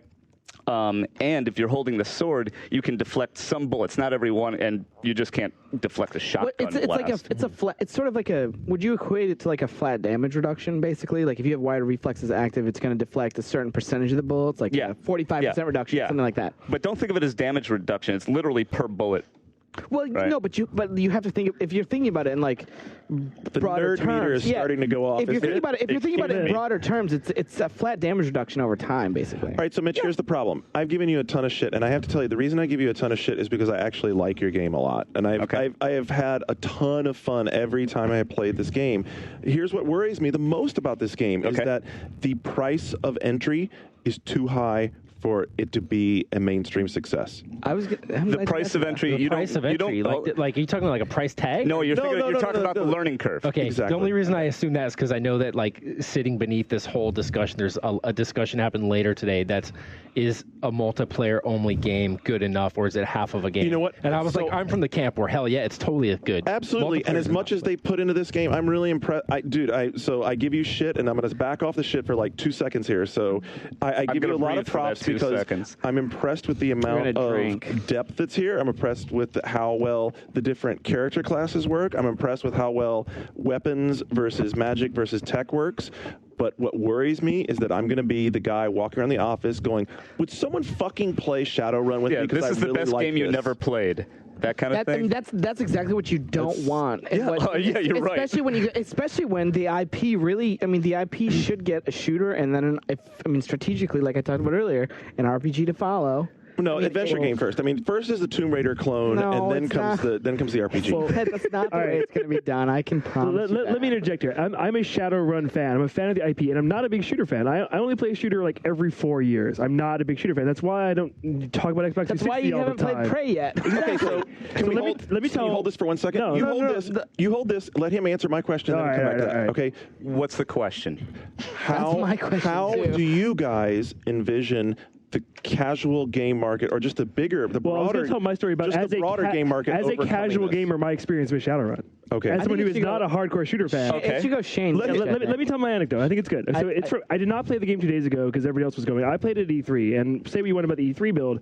I walk up to a Shadowrun kiosk. I'm as a Shadowrun fan. I'm very curious about this, and I'm like, I'm going to play this game. Right. All right. I walk up there, and the first thing. Why'd you just turn my? Sorry, wrong button. Thanks. So I walk up to all these fancy buttons. I here. walk up to the kiosk, okay, and there's a cardboard sign taped to the screen with the word "underwhelming" taped to the screen. I go to the guy who's demoing the game. I'm like, "What does that mean? The word underwhelming?" He's like, "Oh, that's the name of this game because it's part of a multiplayer network." I'm like, "Well, that's not a very good name for this kiosk." Underwhelming. I thought that was like the review of this game, and I was like, "That's bizarre." Check. But so I was like, oh, okay, give me the demo, and he gave me the full demo, and it was a pretty good demo that taught me the powers and stuff. And I was like, and so by the end of this demo, I was teleporting around. I was like, wow, this game is a lot deeper than I expected. There's like a lot of depth to gameplay that I'm not expecting from a shooter. And I was like, wow, there's a lot. There's play some shooters, dude. Well, I haven't played that many shooters. I only play a shooter every 3 years. Right. So when I played this, I was like, wow, you have a lot of moves, a lot of different classes. I was like, this isn't what I expected. Yeah. And as a Shadowrun fan, I'm like, I think I can get into this because it's almost like an RPG because there's so much customization to what I can have. Yeah. And like I was instantly interested because of the depth of gameplay. And you can adapt it to your play style, like the type of game. Right. You I was wanna playing play. I was playing an elf, and I like to be fast, and I was like, wow, like I can really customize my experience, and I was interested because of like the depth you guys offered. At the same time, I was like, wow, if I look over at Gears of War, that game looks a lot better.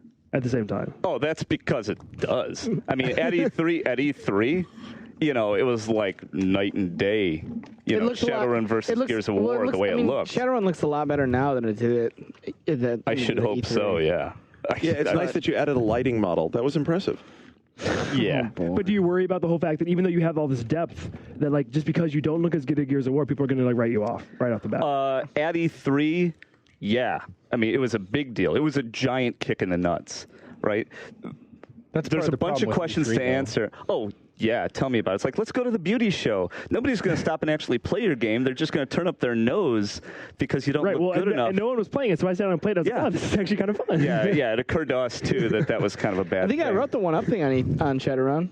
I think you did. You weren't one of the people that said fire your artist. There were several of them. I actually wasn't. I think I said like potentially good shooter, shows potential for a lot of depth. Wait and see. Yeah, I'm pretty sure that's probably that's how I felt. That was the kindest thing we got out of E3. There have been a lot of questions that I heard.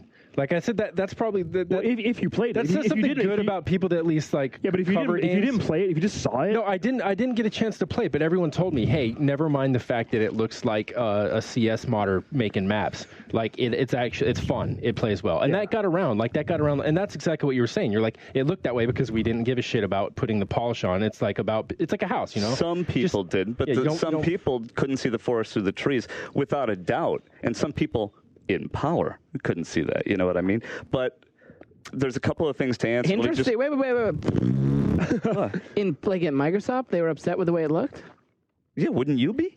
Well, I don't know. If it's next to Gears of War. Well, yeah, exactly. Look. The power of Xbox 360 is like these next generation high def graphics. How am I supporting that message with Shadowrun at E3? How are you? Huh? Poorly. No, but Shadowrun was like the Live Anywhere, you know, it was on Vista. Yeah. Oh, we had good messages. And Live Anywhere was like the message of the press conference. E3 press conference. Bill Gates is the one who announced my game. That's never happened at an E3 before, but let's blow that up. He's sporting right now. I think he's totally sporting. He's like, come on, that was fun. Bill Gates announced my game. I just want to point out that I predicted that. I'm That's serious. okay. Bill Gates also freaked out at CES and was like, "Why are we only showing shooters at our booth?" I didn't get that email. But so let me just respond. I'm just saying, it's just what I've heard. The one thing is, just why did it look that way at E3? FASA makes games backwards from other game companies. Okay? Gameplay first? Gameplay first. Hardcore. Gameplay first. Make it right. No vertical slice? Eventually we do a vertical. I love that. The vertical slice. Yeah. What the fuck game company doesn't do that anymore? By the way, I have to tell you, plenty. Really? Which one? I got one. Epic's Gorilla? been doing it for a long time. Yeah. I got one. Who? Epic's been doing it for a long time. Which way? What he's saying is backwards has basically been Epic's like MO since. That's the MO for every good game that I play. I'm saying Gorilla doesn't do it that way. Epic sells the sizzle. I mean, you guys were in every good game I but played. Like UT, they don't start putting on. The reason UT looked like similarly, people said the same thing. It looks like whatever, just like generic corridors with some like metal shine and some normal mapping dimples on them. Is because they're creating maps, they're creating the foundation of the house, and then they're going on later and putting the paneling on. And they build a game in primitives that works. Right. Yeah. And that's a big deal. And a lot of companies, I'm telling you, they do it. They do the sizzle first because it does the sizzle first. Well, they're learning, but they did do the. You know, you do that because you need venture capital money or you need whatever. Come on, as a developer, can't you just hire some hired gun to go out and build you some cool arted up bullshit to sell your stuff? Wait, Sony did that at E3 2005, was it? Sony's done that. Everybody has done that. Okay, just so that people know, Shane nods. Yeah, but yeah, I mean, they're not alone. But I mean, Exo 6 last year, it was like PGR4 was announced. Here's FMV. movie. I mean, just Fable 2. That's some beautiful CG. Yeah, Thanks. that's a great Final Fantasy. Why do we have to? What's The real question is, why did you even in gaming do we have to show this stuff so much in advance? Where you don't with, I mean, some in some cases in Hollywood you do, but in most you don't. So like for real, if the issue is for you, people's baser instincts are to judge these books by their covers. Then why show it at that point? Because I made a mistake. Did you make the mistake, or did the same guy who made the mistake of showing two humans make the mistake? But no, but I played his game, and his game was fun to play. Even though it didn't look good, it was fun to play at least. I want to go back to that. Who decides to show Shadowrun? Did you decide to show Shadowrun, or was that a decision that comes from above? That's a decision that comes from above, and I can't point a finger at one person. Okay. No, I'm serious. But it is a decision that is made outside of, like, I just want people to understand that it's not FASA who goes, hey, it's time to show Shadowrun. It's someone else who goes, it's time to show Shadowrun. That's not quite fair. That's not quite fair. I mean, I want to show Shadowrun because I thought it kicked ass. Yeah, and right? Luke's questioning implies that showing Shadowrun E3 was bad, and I don't think it was. Even though I wrote something positive about it. People are proven to have like the tendency to judge books by their covers. As stupid as that is, but you can't change that Shane, fact. it was Ask bad. Dennis Dyack how that was. In my opinion, even though I played it and came away why was it bad?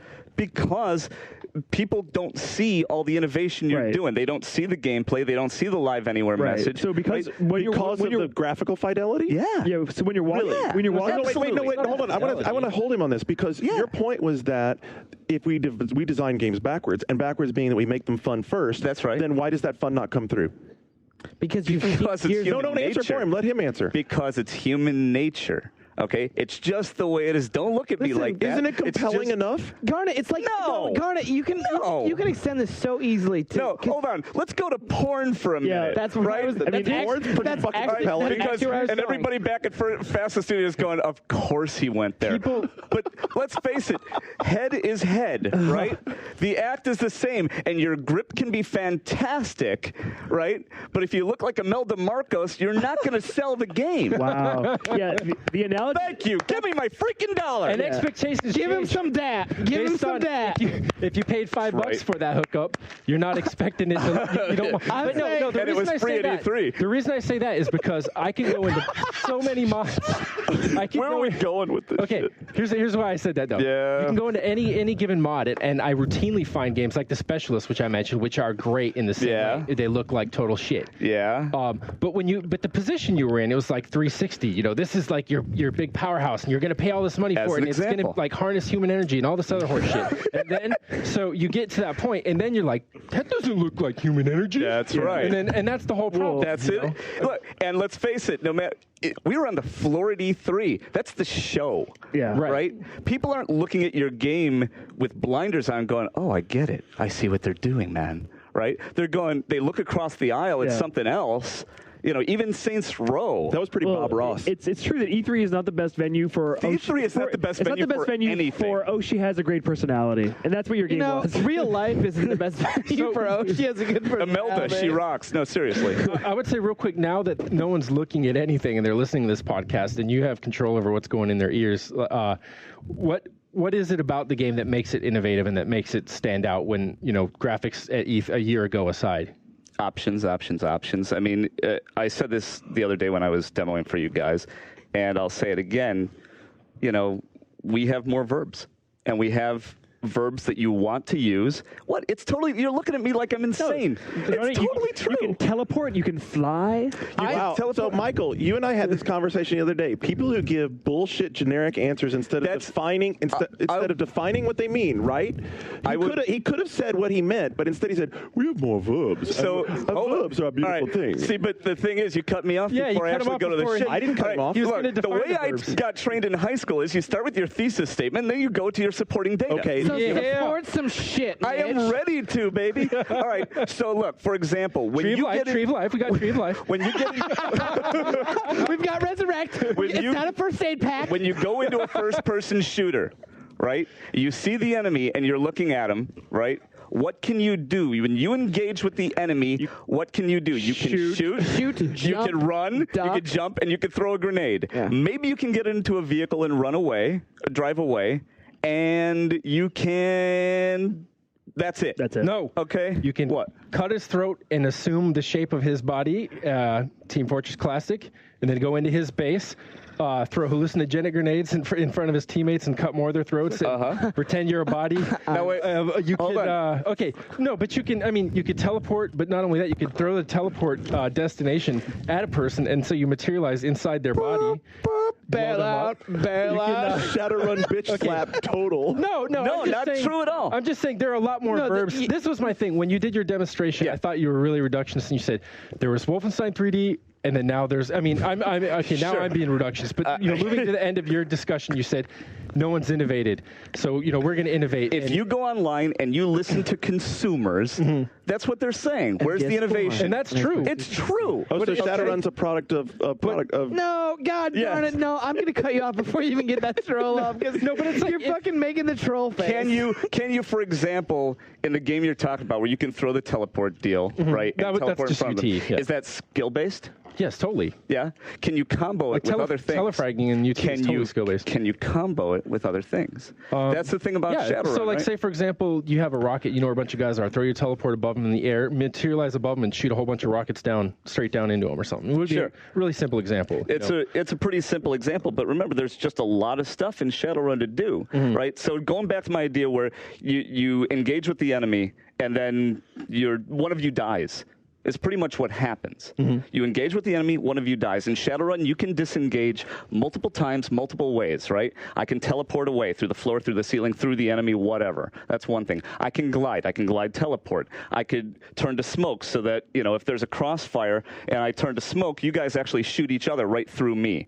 Right? And then they gust. Yeah, as an example, and there's counterpoint to it, right? I could summon those crystals that I showed you the other day, right? Or I put a wall between us, or I could summon them right under you, and you're trapped in it, and you're doing that grisly dance of death, and then you can throw grenades on top of them, as another example. I mean, I just listed a couple off the top of my head. Those are all cool. I think And they're all badass. What I was reacting to is just like I had to go if there. you say like Will Wright will present something and he's like, well, I'm working on this game and it does this and this and this, and at the end of the thing you're like, okay, that's Spore. But you were like, you could do this, and not only that, but this is like the first time that you've been able to do anything along these lines in any game. And in my head, I'm like, every time you show something, I was like, and this is nothing against you, like Tree of Life. I'm like, okay, Engineer's Med Ammo Station. You're like Revive. I was like, okay, well, shock paddles or whatever. But there's all. Or you're but like again, Ice Crystals. I'm like Dark Messiah's Bramble Patch. I mean, and if you and look those at it are at a all real rad, top and line, putting them together is awesome.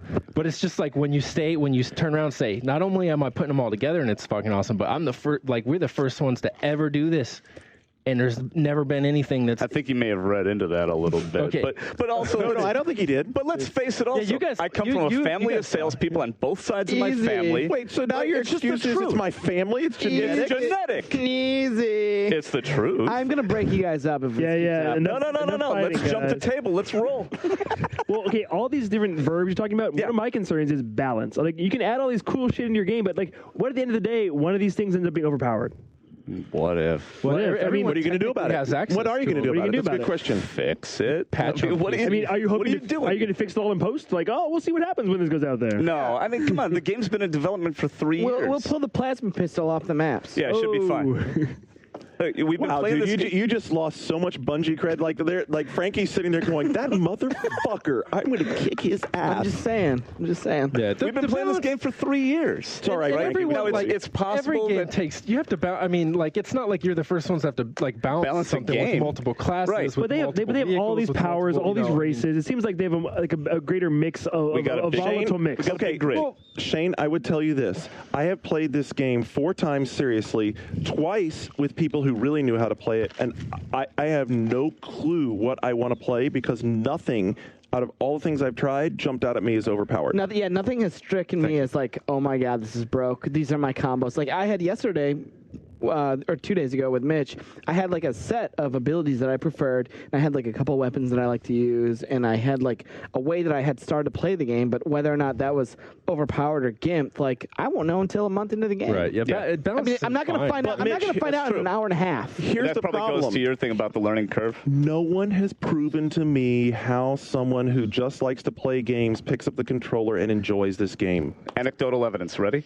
Dude, At the event, Yeah, that right seems after easy you to me. guys left, and this is true, and Wolf was there, so he's my PR guy. He's going to totally, Oh yeah, my hand to God. we'll believe the PR guy who nods behind us. Who used to work for Imagine. I can probably get you her email address. A woman came in. She was from Gamer Andy, right? And she said, look. 87 years old. And club-footed, right? I said, wow. So she came in. She's like, look, I'm a casual game person.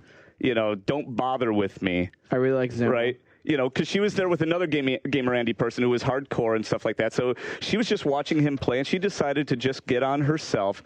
And she got on, and she did the tutorials by herself. Later on, we got her into a real game with us, and she held her own. And at the end of it, she comes up to me, and I swear to you, on my children's fucking heads, she came up to me, and she goes, I don't believe this. I like this game. This is a cool game. I can play this game. It's a first-person shooter. I don't play first-person shooters. I like this one. That's encouraging. Okay? And That's she had true. some experience with first-person shooters. Otherwise, she wouldn't be calling it a first. She would be saying it's the game where the gun. She works at Gamer Andy. She might know what a first-person shooter is. Yeah, you made this game, and it's another one of those kind of games where it's a gun that floats around, and I actually like this one.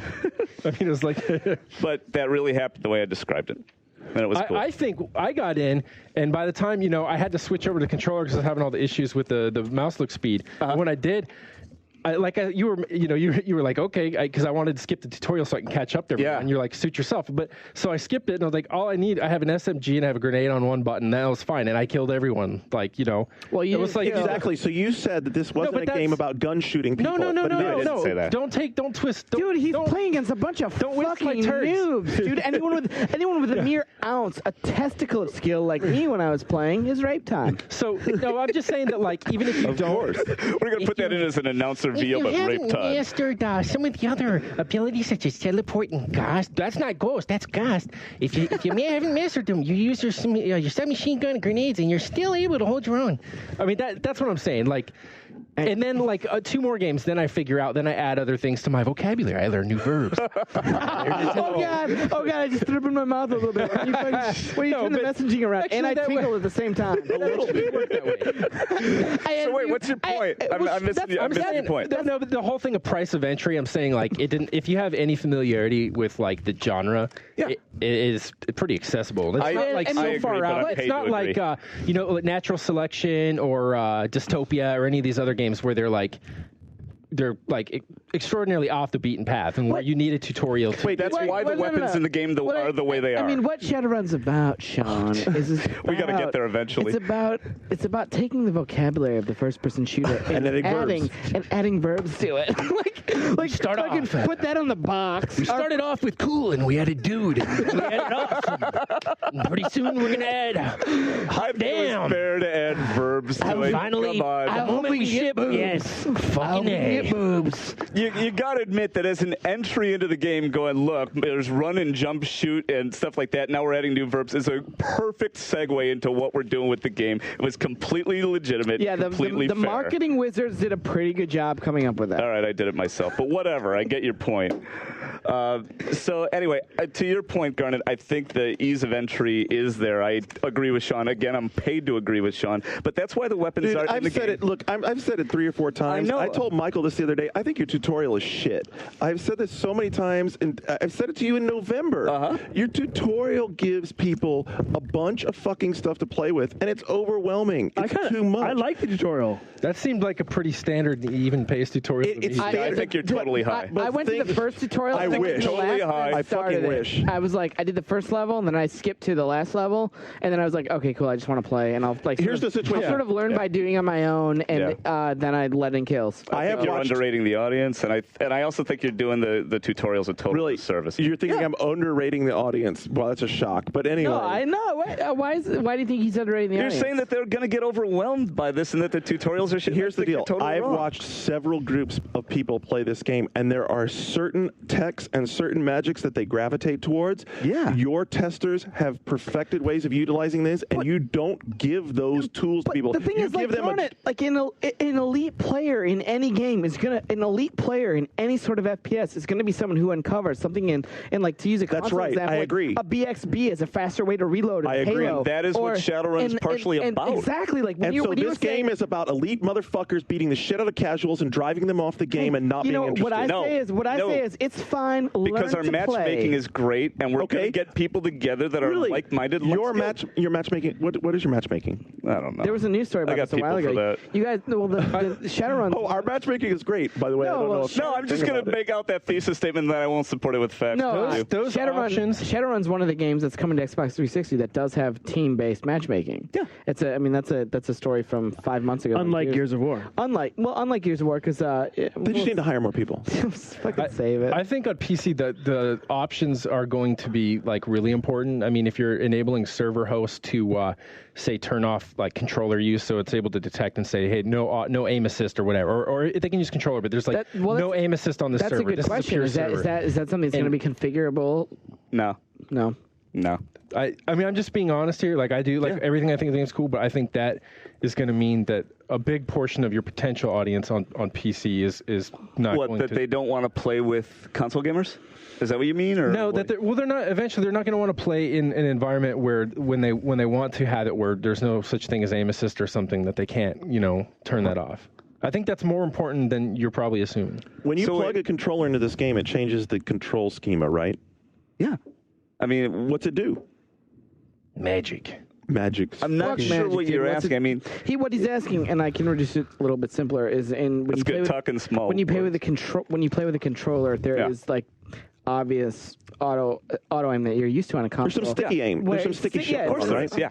But if you're and that's what he's asking. Sticky Is, aim, in TM. addition to something like that, when you plug in a controller, what's fundamentally changing about the way the game's playing? And also a Yes, okay. that is. Okay. So let him answer that question. All right, let me answer that question, then we'll move on. So nothing. To the best of my knowledge, nothing. All it is the Halo style, right? Sticky aim TM or whatever you call it. So there is sticky there. Yeah, absolutely. So that's not a secret. That's the secret of why Halo is good. Yeah, right. That's why everybody likes Halo. You're asking me if we made the game good. I'm going to say yes. Yes, well, we the did. best. I mean, like it's the best Halo players. I mean, to speak What about the accuracy degree within that sticky though? What do you mean? So say you got a crosshair. It's about the size of a dime or something. You put it over a person. Is it like automatically shooting without deviation, like right where the dot is, right at dead center? There is of the no screen? dot on the controller model. There's a dot on the PC model. Okay, so what is it doing when you're shooting in the middle of that dime? Where is it hitting? Is it just randomly distributing shots in that circle, or is it? Okay, so the difference between us and Halo is that kind of like Counter-Strike, we have an accuracy model too, right? Where as you move or run or jump or fire, right, your accuracy decreases. That's why you have to do short control bursts in the game. Okay, so within that, just on a basic level, there's like friction and adhesion, right? So as you go over somebody with your crosshairs, right, for lack of a better reticle, right, you slow down a little bit over the person. It's pretty subtle, and most people don't even notice it at all. Okay, that's what Halo does. But the lead designer of this game is the lead designer of Halo. Noticeable, like if they John gets that. John really gets that. There's two people in the world that I have absolute faith that have this, and that is John. And for the life of me, my mind is spacing, but the technical director in Infinity Ward gets it also. Yeah, those are the two people in the world who understand how to make it work. Well, I mean, like I was saying before we got into this a little further, like playing Halo 2 at the highest levels is about manipulating that auto aim. It's about manipulating that auto aim for something like a swipe snipe. But for everybody else, it just using the works. force and letting go. For everybody else, exactly. For everybody else, it just works, and you have fun with the game. Yeah, but I mean, they're going to enjoy the game in a completely different way than someone like myself playing the first Halo competitively is going to enjoy the game. And a game like Shadowrun seems to be offering, at least for the console player, both levels of that depth. Whether they see the nuance in being able to teleport between walls and switch to reflex in the right situation, and whether they seem to grasp that or they just want to run around and fucking glide. I mean, it's supporting both of that. Will that create an alienation in the player base? Ultimately, but that's also contingent on the fact that there is a player base, which is the problem that Shadowrun's facing as far as I'm concerned. And let's be honest, I mean, that's serious. You guys know that's a problem, right? What's a problem? Garnering a player base. I joked with you yesterday, like maybe that might not have been with you, but I said, don't be myopic, Mitch. Are you guys going to slap? Are you guys going to? I mean, is Microsoft going to slap a Halo 3 single player beta on Shadowrun? No. But I mean, They're gonna put the Like crackdown the thing is, on like there. you're like that's the thing. Like you're laughing, No, but like but, I'm like, actually not being funny. I don't I'm understand your concern, Luke, because we all think this game is good, and the Xbox 360 model is that everybody moves from one game to the other. That is true. There's no question in my mind that everyone's going to move to this game. Well, will you have moved off of Mass Effect by the time this game yeah, I ships? think you will have. It's only 20 hours long. I think it could do well on 360 in ways that, like COD2, which is a good game, but the multiplayer is really simple. It is really part of it was timing was But that's system over watch, a but million. I mean, part of that COD2 is over a community million in the stuff, though, US. where you have people like are shifting from one thing to another. So let's compare But those it's two like just for a it's really second. for me, it's like PC. I can't see it like selling like very many at all. I don't see it selling on PC. I think either. it's going to be bigger on 360 just because it's a captive audience, whereas PC gamers have all these choices. Well, Look, I mean, I've talked a lot about Call of Duty, and as a matter of fact, Activision called me several times about Call of Duty 3 because I was outspoken and what'd you not. 6.5 it? Oh, It's a good Whoa. score. Reclaiming 6.5. It's good. I did reclaim that for good. But regardless, Call of Duty 3 multiplayer was better than Call of Duty 2 multiplayer, but Call of Duty 2 single player was Orders of magnitude. orders of magnitude beyond Call of Duty right, 3. That's true. So where does that leave you? Where does what leave you? I tried to follow the conversation. I have no Wait, clue are you what's trying to going say on where's Are you your gonna sell audience your gonna- game or you're not gonna I sell think what I heard Luke say was that this is a really good game. How are you going to find your audience? Really good game. How are you going to sell it? How are you gonna Especially sell because it? MGS sells games at $60. Like we talked about a little bit earlier, like before we got into any of this other shit. Like We're Well, down several rabbit holes so this- far. this And is a- one day I will describe what the game's about, but keep going. But I'm saying Luke, let me jump here and take this. If this is a multiplayer only game, for the most part, I mean, there's a single player bot experience. By the way, the bots are pretty fucking amazing, Well, but if actually. it is a multiplayer online experience that is $59.99, and if, say, Sony... We is- haven't announced pricing, by the way. If it is, Hold on a second. I just want to send this out. Mark Rain listens a lot. Mark, Yeah. by the way, if you I know you need a lot of people for the Gears and Unreal teams. You should totally plumb FOSSA because those Ferraris looking pretty good to the FOSSA Wait, no, teams. no. Here, I want to keep the focus on what we're talking about. Really? All right, good luck with that shit. But I was gonna point to the fact that like there's all these rumors that a game like Warhawk is going to be a download only, online only game for PS3. Oh, thanks. He just confirmed that Sony will be calling me later Garnet, this week. Garnet, shut the fuck up. I said right for 15 seconds. Right. No talk. Right. Okay. So if your game is online only, Yeah. well, was there ever an idea like maybe we should make this like an online only download game or something? Like was it Somebody floated it, yeah. Oh, sure, somebody floated it. I mean, come on. When you've got Xbox Live and when you have the Games for Windows Live service, right, you think, how can we exploit this? Right? We have an advantage over Sony. I'm going to sound like corporate shell. But we have an advantage over Sony. Right? We've got a really good, secure online service. Right? It's got a lot of great features on it. This is a great way to do it. And, yeah, I thought about it pretty hard. You know, we didn't do it, but, yeah, it definitely came up. So the pricing for the game hasn't been announced. No. But you guys do recognize that this has to be at a price, especially with an IP like Shadowrun, like we talked about earlier. And like you said yesterday, this version of the game does not have a particularly robust single-player mode. And when you say this version, and it was Sean or Kathleen or I who leaned on you about it, and you said, well, read into that what you will. It's sort of what we talked about at the beginning of the segment with, you look over at Wolf He's just right shaking now. his head He's at me like, you're such an asshole. He's got the parachute, and he's ready to bail out of the plane, too. Everybody in the marketing department's like, oh, great, put Mitch on a podcast. Fantastic. So he can totally stick his entire body into it. The thing is, I'm Yeah, right. I'm doing okay with the Belvedere, and the too. game needs to be priced appropriately, especially if this is an IP that you want to foster into an RPG going forward. Microsoft Game Studios has never shipped a game for under $49.99 for Xbox 360. We've also never shipped a cross-platform game. This will be this game, in order to sell the way that Microsoft needs it to sell, this game needs to be $39.99. That's a magic price on both platforms, and you'll sell 1 million. Right, I'm telling you right now, you'll sell 1 million cross-platform if it's $40. You heard it here first, folks. Well, that price point. Oh no! From Luke, you heard it. Hang on a sec. Let me get it confirmed. Luke, I will confirm. Not confirmed. That totally price, bullshit. Confirmed. That price point does exist for third-party games. It has happened. By the way, there are WMDs out there. I just want to point out. Sorry, what were you saying? I'm giving you a marketing strategy. Is that right? This is And totally thank you for Ronco that. shit, though, dude. And please, not 1999, not 1899, 1799. How much would you pay? Yeah.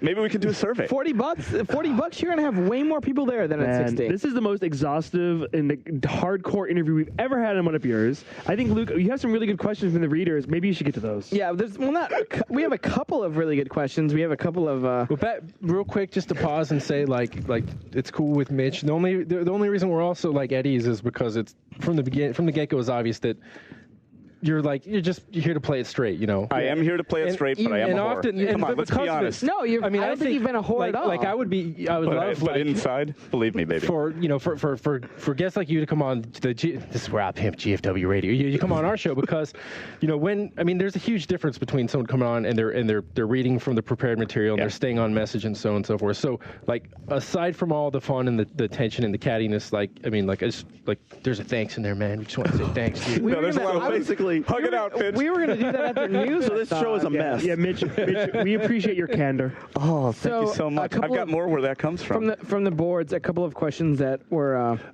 appropriate. One that we touched on a minute ago, or actually in the first segment, Probably that we didn't 45 finish. minutes ago. What about the art? Who does your art style? Why is the art? I mean, look, dude, it looks sort of plain. Mark McDonald, EIC the of new Game updated Videos art? You think it's plain? Yeah, Dolls. you know what? Honestly, I do sort of think it looks like sort of troll plain. dolls.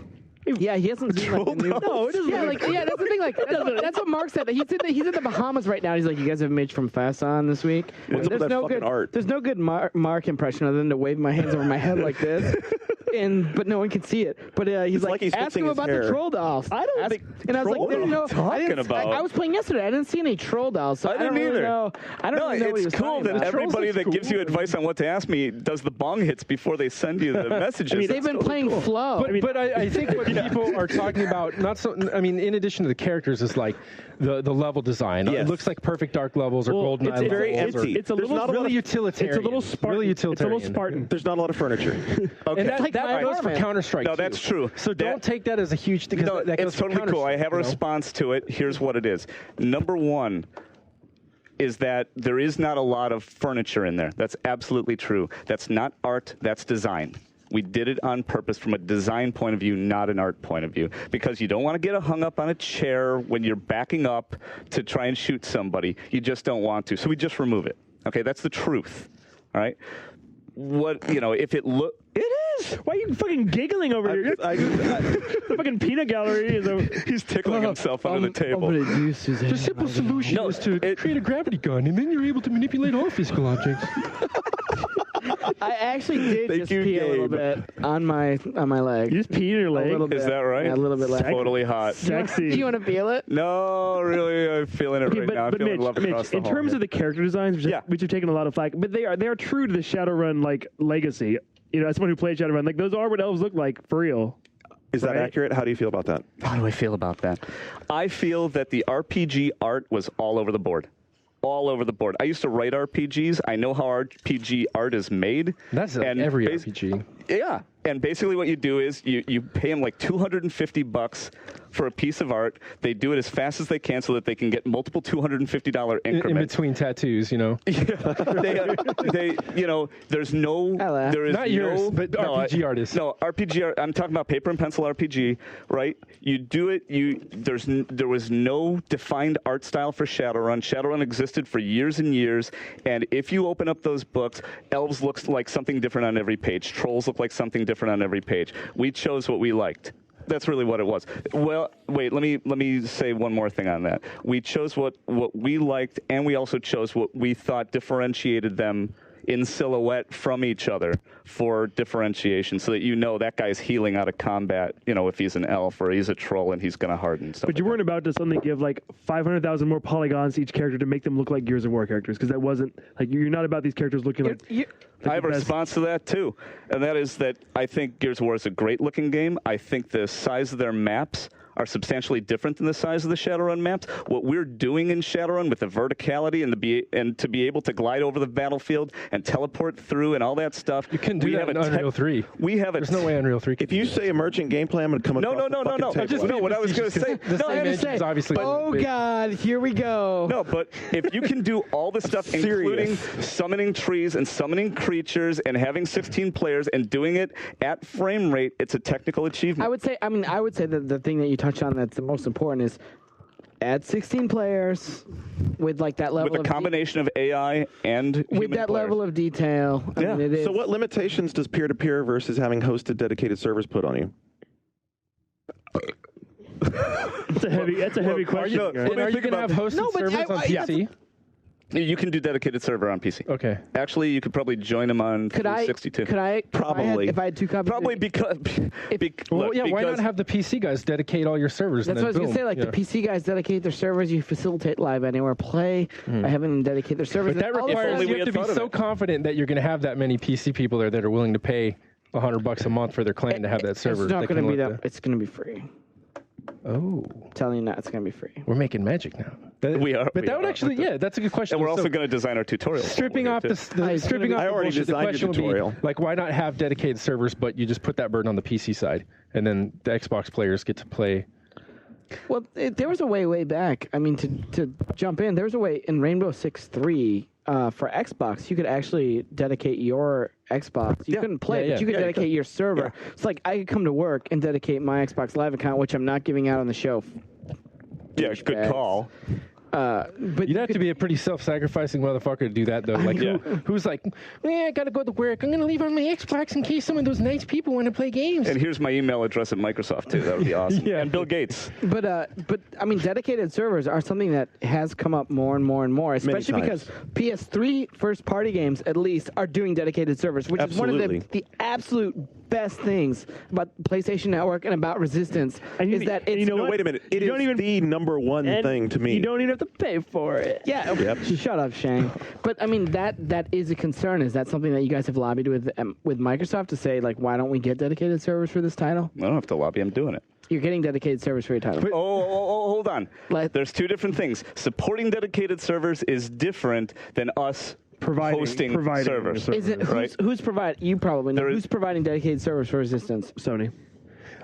Hey, real quick, Shane, just like Bill, are you listening? So Michael, where's the money? Where's the Well, no, I mean, where's the servers? You're going to ask Michael. Yeah, let's ask the PR wonk to dedicate some servers. We're No not being- offense, like, Michael. we're But not- I'm just but we're not like, being- yeah, that's his call. No but question about but it. we're not being Wait, funny. no, hold on a second. No, Let me no. work for you here. Has he had a couple of drinks? Who, Michael? Yeah. I don't know. Have you? yeah, Yeah, he's been imbibing. Where are the servers? Come on, my house. You know what are you talking about? You know This would be a great example of how to demonstrate Microsoft's new server If architecture. Microsoft was going to roll out new server architecture, unfortunately for the masses, it wouldn't be with Shadowrun. Halo 3. I agree with you. That's all I'm saying. It's totally something's true. going to have to happen for Unreal Tournament 3. How are you going to be able to pull that shit All off? I'm with saying peer-to-peer? Is that a hint? All I'm saying is if Microsoft is going to roll out dedicated servers for their online multiplayer games, it will not be with a title Halo like 3 Shadowrun. dedicated servers confirmed. Luke Smith says. Luke did it again. Nice job. This is a hell of a show. You guys are powerful. Hey, Luke, speaking of things, I think we should get to the reader questions. All Yes, we right. should. Let me So- say this is real important. Like, I'll be quiet. I promise I'll be quiet for another. No, don't be quiet. But but Shane, like, I mean, one thing I do, I see I don't listen to the show so much, but I see like all the message board Forever. But it's like that there's a lot of fighting over cables and deals and values. But I just want to say, Shane, for a dude who's got everything he could ever want and doesn't have to make either or choices, who it's always about you get all you want, you care so much for the dude who's got to go pawn his ring to get himself one single console. Like, yeah, that's the thing. Like, I don't. You really care for that guy. I want you to make the right decision, man. I know you're giving blood today. I spent a lot of I know you're going down to EB games. You're a man of the people.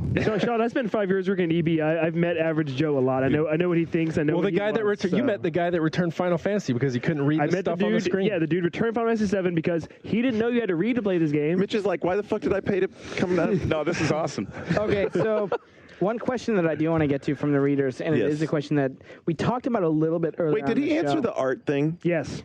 Yeah, we're Really? done with it. Yes. Dude, we're done with it. Yeah, I don't know what you're talking I think about. the answer. I art's think the good. answer was they don't actually have a concept artist, and You're- that's fine. No, Yeah, that's it. The answer exactly. was actually. We fly completely blind. The answer was actually Garner. If you listened when he was talking, which I know is a problem for you sometimes. Definite. He used an example of $250 a pop for a piece of art, and they picked the piece of art that they liked the most, and that's the piece of art they ended up rendering and modeling. And then Yeah, $250. That's what we did for. And then for environments, you don't want to put too many physical objects in the way they can impede. No, the 200. Yeah, that's completely true. That was a valid argument. It is. Okay, It so is. But also, I think the art next. looks great. Next, a Boston College fan asked a question that is actually, I remember this, I think it was on Discovery Channel, a whole special about it. Can you ask him to tell the story behind the Crimson Skies development hiatus? Sort of. What development hiatus? I What's remember he that talking Discovery about? Channel special with Oddworld Stranger. That was a good one. That was, Is that Survivor Man shit? or No, what? there was What are you talking there was a about? special way back, and I'm sure we'll 3 be years corrected ago. if we're wrong. But there was a special about how Crimson Skies went through like sort of 2 phases of development. The first phase produced a game that was ultimately not up to Microsoft's They standard. reset the project, right? Yeah, and the project. absolutely. Yeah, like I would like to talk a little bit like this. Oh, is that's what- not a hiatus. That's hard work. There's a big difference. No, wait a minute. between It wasn't a and hard work. hiatus. I mean, it was you being told that you suck. No, you not true at all. Well, no, Not but true like, at all. That's the thing. Like, let's talk about that real quickly. You just sort of monologue about it because this is something that this particular user wanted to know, and I think that it's pretty interesting. I agree. It's interesting, and I'm happy to talk about it. Great. I'm happy to Good. talk about it. I'll tell you the truth. Good. All right. So what And happened? that is this. First of all, the Crimson Skies for the PC first was one. The first one. Because a lot of our listeners are going to know High Road to Revenge. I believe That's is right. The subtitle. Wow, that's correct. You've done your homework. That's one of you. The deal is on the PC. Lead designer was John Howard, right? That's the guy who did Shadowrun, right? I thought that was a very cool game on the PC. I was involved in that in the very earliest phases. Then, while FASA was off doing Mech Commander, Mech Warrior Mercenaries, Milking the Mech franchise. Garnet. So negative. Why so negative? doing our job. There's sometimes when it's You'll giving never people have what they another want. guest on the show again. That's in development. It's good to listen sometimes, Garnet. Let's practice that for a couple minutes. So while we're doing that, they took the Crimson Skies IP, they gave it to a different studio within Microsoft Game Studios, at the time called Studio Y/Ironworks. Just let it go. And they said, make Crimson Skies, because at the time the vice president in charge of Microsoft Games was a big Crimson Skies fan. His name's Ed Fries. And he really wanted a Crimson Skies game. He loved Crimson Skies. He loved the world. He loved the gameplay. And he wanted them to make a Crimson Skies. These are the guys that are right now at Airtight Games, right? The Defectors. Easy. If the They're shoe making fits. the Kakura Chojin sequel now, right? Yeah, I think they're making Chao Feng 2. I actually don't have to Thing. pee at the next break Fatalist. because It's all about. It's an action game based about the Fatalist. I'm done peeing. And just for the record, I hear that the game they're working on now is very good, right? I'm done so peeing. They went off. They started working on Crimson Skies, right? 2. Or for High Road to Revenge, right? Brought it to E3 and had a lukewarm reception. Came back. Ed Fries reorged that team into FASA Studio. Said, finish this game, make it a hit, right? What we did then was we added some developers to that team, specifically our designers, and that's how we got the game that we have today. So it was a bit of a reset, but it wasn't like a total reset. You didn't like start from scratch, right? No, not at all. Changed direction a little bit. Yeah. No, it changed direction more than a little bit in 2 ways. One was Jim Deal, who was the project lead, I think came up with a very good idea, which was that you could get out of the plane and get into a turret, and you can jump around and do different things, right? Added that. Then the design team on the controls, because the flight model, I thought, needed improvement. Sorry, it wasn't my thought, but I think needed improvement and was proved out. They came in, they improved the flight model, then they added in the special moves and stuff like that, and that's how we got to where we are today. So a complete reset, I wouldn't say that at all, but added some stuff and Well, it was for, made a it was really for the good game. best, though. Yeah. Did Oh, you totally. face the threat of a complete reset with Shadowrun after the E3? I mean, because you said that No, not at all. No. Someone higher up was responsible for saying, let's show this probably before some of the people wanted it to be shown.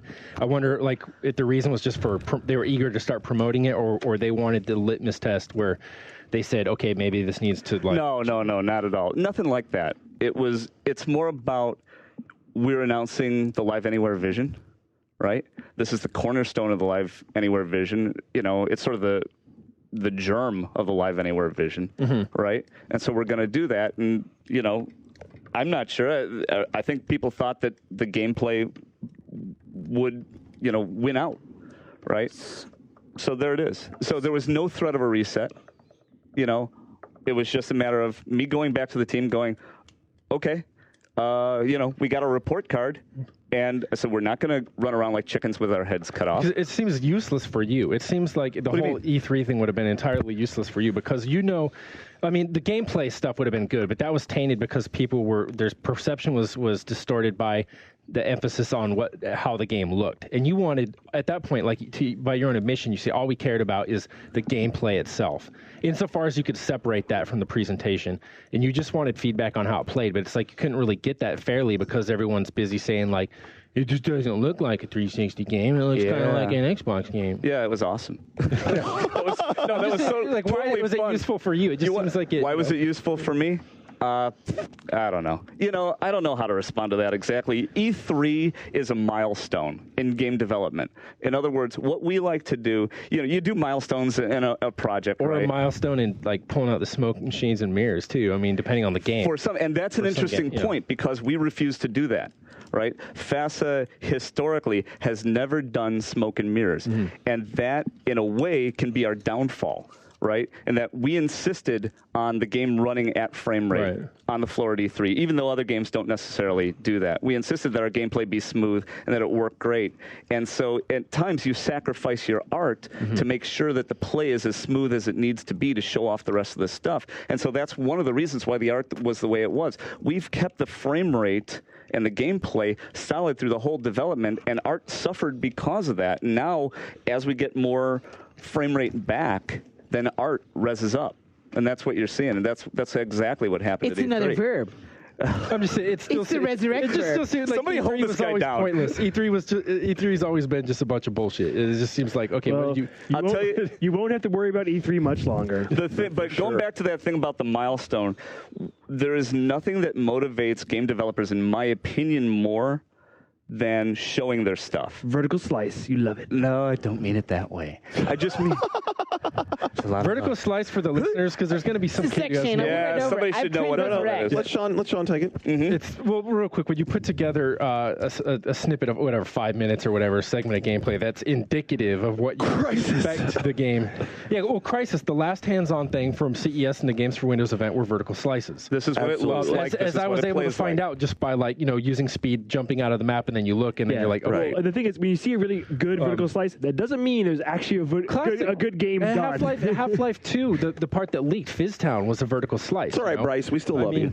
Yeah. So, but anyway, yeah. So vertical slices, you put together what could ostensibly be just a bunch of smoke and mirrors. Just show off. It's absolutely right. You have, and you always know it's a vertical slice when one dude, when the game developers representatives are playing it, and every video you see is them doing the exact same thing. Yes. Like Crysis videos, you're like, this is a game where they're saying you can go left if you want to go left, you can go right if you want to go right. And the guy's always like going left, but That's not only a verb, that, left but and right. within like 2 millimeters of the same path. Yeah. And like so. But anyway, that's a vertical slice. And what did we show at E3? We showed a complete level. Right.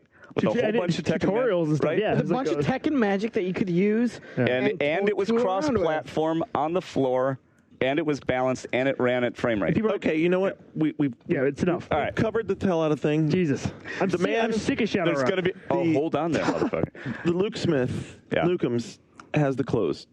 Oh, that's I haven't even described the damn game. Hold on. No, wait. Let him describe the game. Sure, describe the game we're almost for done us. with the segment. What's There are Shadowrun? fairies and elves, and it's a very... That's good. If he says emergent, I swear to God. I have never said emergent in he says description emergent, of this game I'll ever. actually pee on him on the show. Absolutely, and I will open my mouth and take it. Jesus.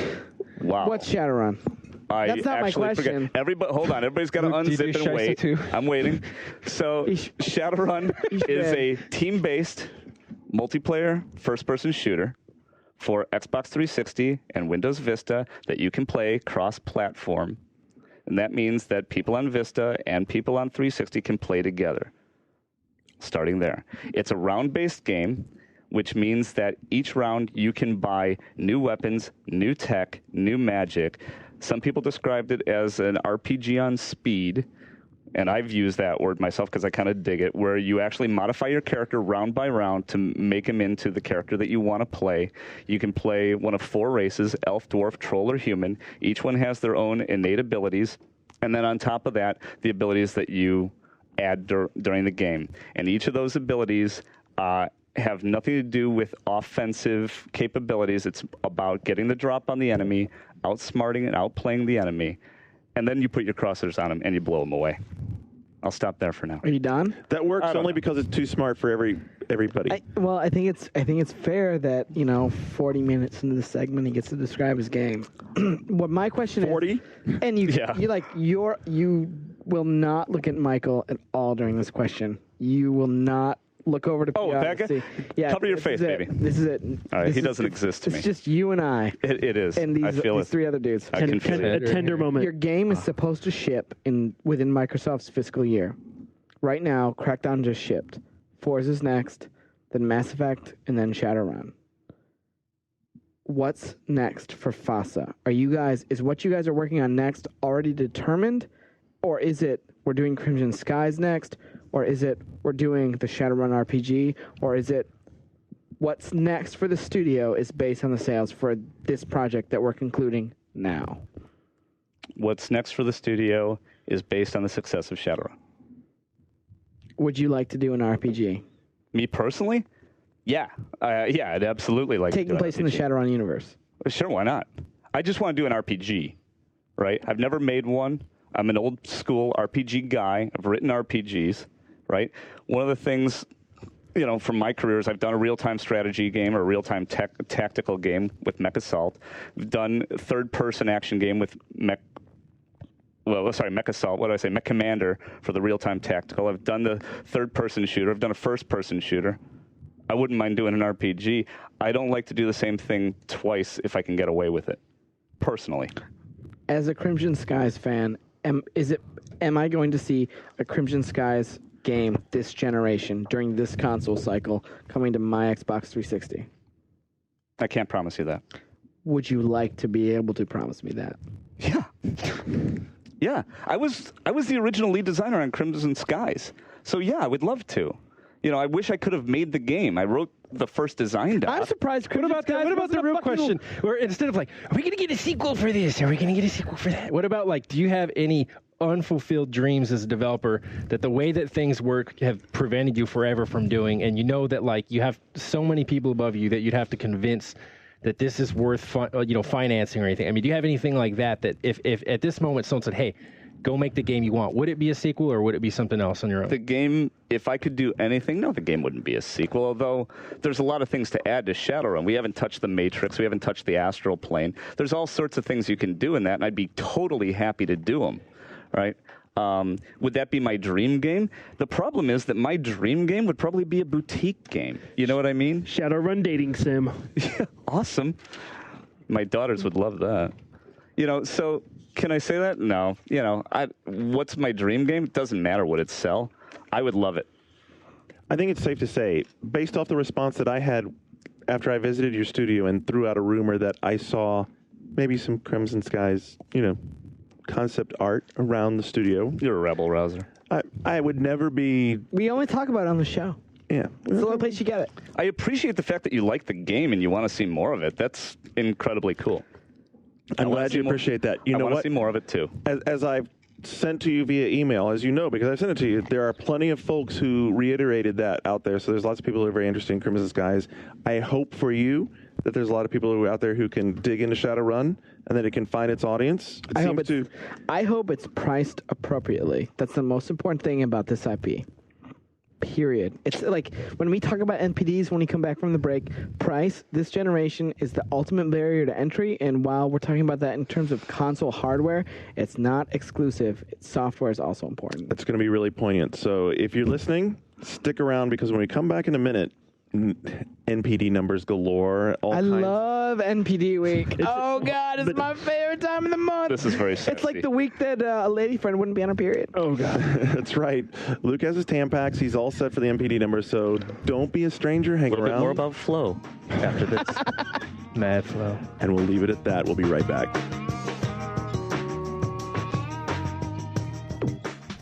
Want to know what's new now? Then join Jim Louderback and Patrick Norton as they tackle the latest technology news. They'll keep you informed with their weekly What's New Now podcast. Just go to what'snewnow.com and subscribe, or subscribe through iTunes.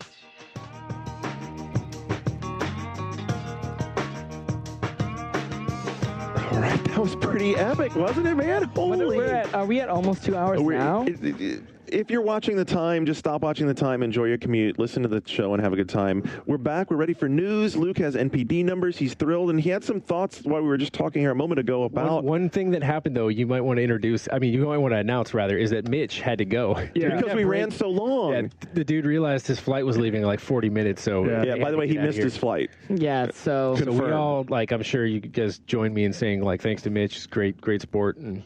Yeah, there was. I mean, he sat there, and I think that I don't think he got to say a whole lot about his game that was on message. So. I don't think there was much on message. So I mean, but that's welcome to 1UP years, by the way. If looking back, you might even want to give him the opportunity of he looks back and he's like, hey, or even I'm sure in his cab ride he's probably like, I have a million other things to say. It's like write it up and we'll host it on 1UP somewhere. Mitch, I will put it on my personal blog. Actually, Mitch, if you want to send it to me, I will. And if you want people to read it, I'll put it on mine. Oh, dude, eat a dick, bitch. Jesus. Let's get into these numbers, Luke. So what I want to start with is NPD, but I want to start with it in the context of Shadowrun, another game that's going to be coming to PC eventually.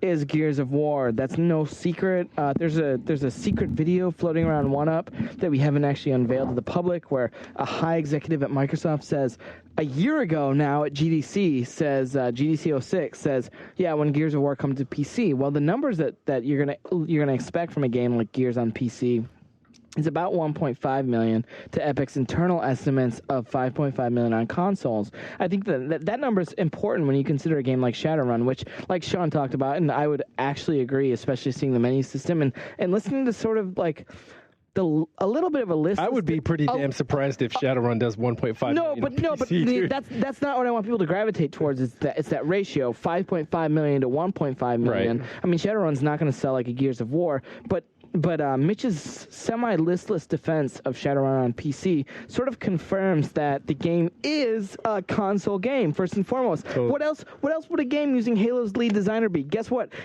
Halo didn't sell all that fucking well on the PC when Gearbox dealt with it. And that's great news for all of us that like to play shooters as console shooters. It's fucking awesome. Great news for the Luke Smith train. And me train. I love it. As the PC shooter guy, it's pretty fucking scary to me, though, for this reason, because you see Quake Wars coming to console, you see Crossing. I mean, games that just seem quintessentially PC-centric are all going console. Well, at some point, you're like, because my whole point was there are quintessential aspects of a PC shooter that differentiate them from the console, and if we lose that, I'm going to be pretty bummed out. Are you the least bit worried that Loki is going to let Quake Wars get messed up? I'm not with him. No. Okay, so I'm not either. But Activision say Quake Wars ends up selling better on 360. It doesn't matter what the fuck Loki thinks. Who's Paul Wedgwood, the lead designer? That's also true. Right. With Paul Wedgwood, dude, I've talked to Paul Wedgwood twice, and the dude, he is not going to let Quake Wars get screwed up because he got into it because he loves it. He's a modder, and they made Wolfenstein enemy territory. But I mean, at some point, you go where you want your job. You go where the dollars go. You know. Speaking of where the dollars are going, isn't that to the Wii these days, Luke? You know what? One would say it's to the Wii, but based on revenue numbers, it's not to the Wii. January NPDs came out this week. We're going to talk hardware first. In the next-gen hardware race, Microsoft outsold the Sony PlayStation 3 by a margin of barely 294,000 units to 244,000 units. Now, one thing to keep in mind is that Microsoft has been on the market a year longer. If you compare the numbers between Microsoft's first 3 months on the market last year and Sony's first 3 months on the market this year, guess who wins, Shane? I'm not sure. Guess what? It's Sony by 50,000 units. Well, but the thing is, does that really matter when the Wii sells a whopping 436,000 units during the month of January? Well, I guess it depends on how much you're catching up. Well, the thing is how much are you catching up? And the other thing is, I think that what these hardware numbers prove is ultimately that the most important barrier to entry in what we know as Gen Now is price. But there are other factors to consider here. Like Wii has this amazing zeitgeist among mainstream people, like soccer moms and grandmas and shit. And if you look at the sales figures this month, as Zelda was not selling like it was in December. Well, I want to talk specifically about that because we've got a story up on 1UP today about it. Zelda sold on the Wii. Actually, I want to be specific. Like 188,000. 189,000 copies. 188,800 158 according to NPD, 189,000 copies. To the Wii's roughly 436,000 units. That's approximately 30. Whereas in December, we were seeing like a 90% attach rate. So it seemed like the hardcore Nintendo fans were the early adopters, and now it's more of the soccer moms and Wii Sports people who are like, I want that crazy Wii thing. Well, now, I mean, life to date. It's not that. I still can't find the fucking thing. Well, that's the thing. Like, the Wii is still supply constrained, but what we're seeing is that supply constraint isn't tying directly to the Twilight Princess constrainment. So we're seeing Wii expanding into markets that may not be the hardcore gamer, or might be the uber hardcore gamer. Right? I disagree. Yeah, we talked about this at lunch. So Garnet, go ahead and illuminate your point. Garnet's okay, wrong. no. First, let's give the numbers. Give the numbers. The Wii has installed at this point, life to date, has installed 1.5. No. The Wii has installed 1.5 million units in the United States. Zelda Twilight Princess has installed at 1.1. It's a 1.1 to 1.5 time. Oh well, do that the kind of math. defeats my argument. Yeah, it's still installing it. Like it's installing at roughly 73%. Your argument, but in the recent numbers you showed that. Didn't you say that several people, the numbers were great for hardware, but not so great for Zelda? The recent numbers show a great spread for hardware, right. but the Zelda Twilight Princess attach is low. The problem, though... My response to that was that, wow, there are a lot of hardcore gamers coming out of their closets and buying Wiis to play Virtual Console. And see, what did I tell you at lunch about that, though? That those same people would buy Zelda. Those same people would buy Zelda, which Zelda is still a new game. I'm talking about hardcore motherfuckers that haven't been out of their closets in 16-bit days. Zelda is the quintessential hardcore gamer game. And now, hold on. By the way, time out. We've had Zeitgeist and quintessential in 5 minutes. But the contention that you could make, and I think it's improbable, is that because Zelda's available on 2 SKUs, one being the GameCube SKU, and it sold roughly, according to my numbers, about 144,000 units last month. Are these consumers buying the game on the GameCube and waiting for their Wii purchase till later? I think that's an improbable scenario, frankly. I don't think that people are buying the Wii for the Virtual Console lineup. As much as we'd like to be able to defend it and say that it is expanding the market deeper into the hardcore, I believe that the hardcore is going to buy the Wii and buy Zelda. I think that what the Wii is doing right now, at least that we're seeing based on these NPD numbers, and it is unprovable conjecture, what the Wii is doing is probably reaching new markets, which is what Nintendo wants to do. I think you're right, and I think that the immense success of Wii in January, to me, makes me wonder, is there any month this year where Xbox 360 or PlayStation 3 will outsell the Wii? I'm starting to think no. I think the Wii may outsell those two consoles every single month this year. I'm going to vehemently disagree. I know you disagree with me. Yeah, no, of course. I don't think you think Halo 3 is going to push 360 sales in the month of November. That's true. I think that it may. No, it's beyond that. I think that if Halo 3 does not push 360 sales in the months of November and December, beyond the Wii, because being the PlayStation 3, like I've said for months and months and months, the biggest barrier to entry in what we know as Gen now is price. The Wii has every bit of benefit of price. In October, when you have Grand Theft Auto coming in, and you have Halo, what better time is there for Microsoft to drop the price on a SKU than at the head of those to be competitive with the Wii, which is, like, as we've talked about a little bit this week, like, you've been playing some Wii games. Let's be frank about how you've been talking about the Wii. Like, you've been playing some Wii games. This is not a generation. Are you going to bring up this conversation? I'm going to bring up this conversation. Absolutely. I thought that was off the record, dude. No, it's on the record. Because you admitted that the Wii is... old.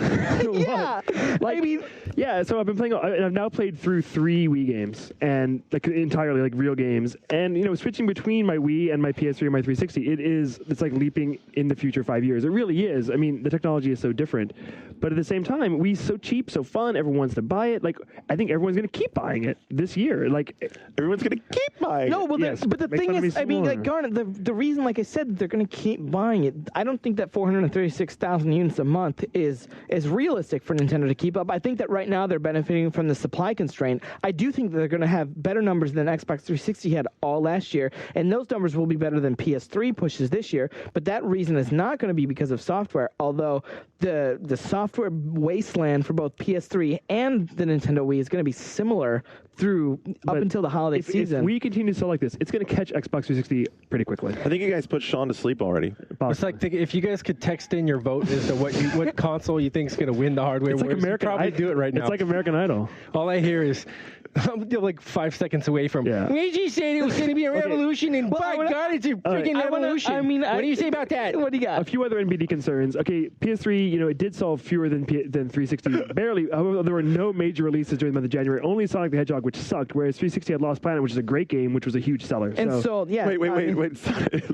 Lost Planet, no, it was a huge seller. Huge Sold seller. over 400,000 units, still less than Dead Rising. Debuted at slightly, but still Capcom. I mean, by slightly though, Garnet. Like you're pointing at me, laughing. Like it's like 9,000 units. Dude, Dead Rising is so much more fun than Lost Planet. Give me a break. The other thing I have to say is this is the second month in a row where Hannah Montana for DS outsold every single PSP game.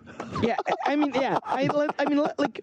Seriously. I mean, have we talked about Hannah Montana? Why and is what that she's been playing? surprising, though? No, That's but like- have we It's talked about it? upsetting, right? Well, I mean, relative life-to-date PS3 or PSP install numbers are roughly 66% of DS, which is not a terrible fall off. People should be buying games. Sony pointed out in their PR that they're gaining ground on the Nintendo DS, which means they're losing by less every month. They only lost by 10% this month, and that becomes a point of contention for Sony. I think what's going to happen over the years is like I don't know. I feel like the old man on the block in this, like being in the PC space, is that you're going to get to where we've been out for ages, and NPD numbers are like nothing to get excited about unless you want to say like, oh my God, the Sims are Sims are in the top 10. Sims are in the top 10. Did you see that?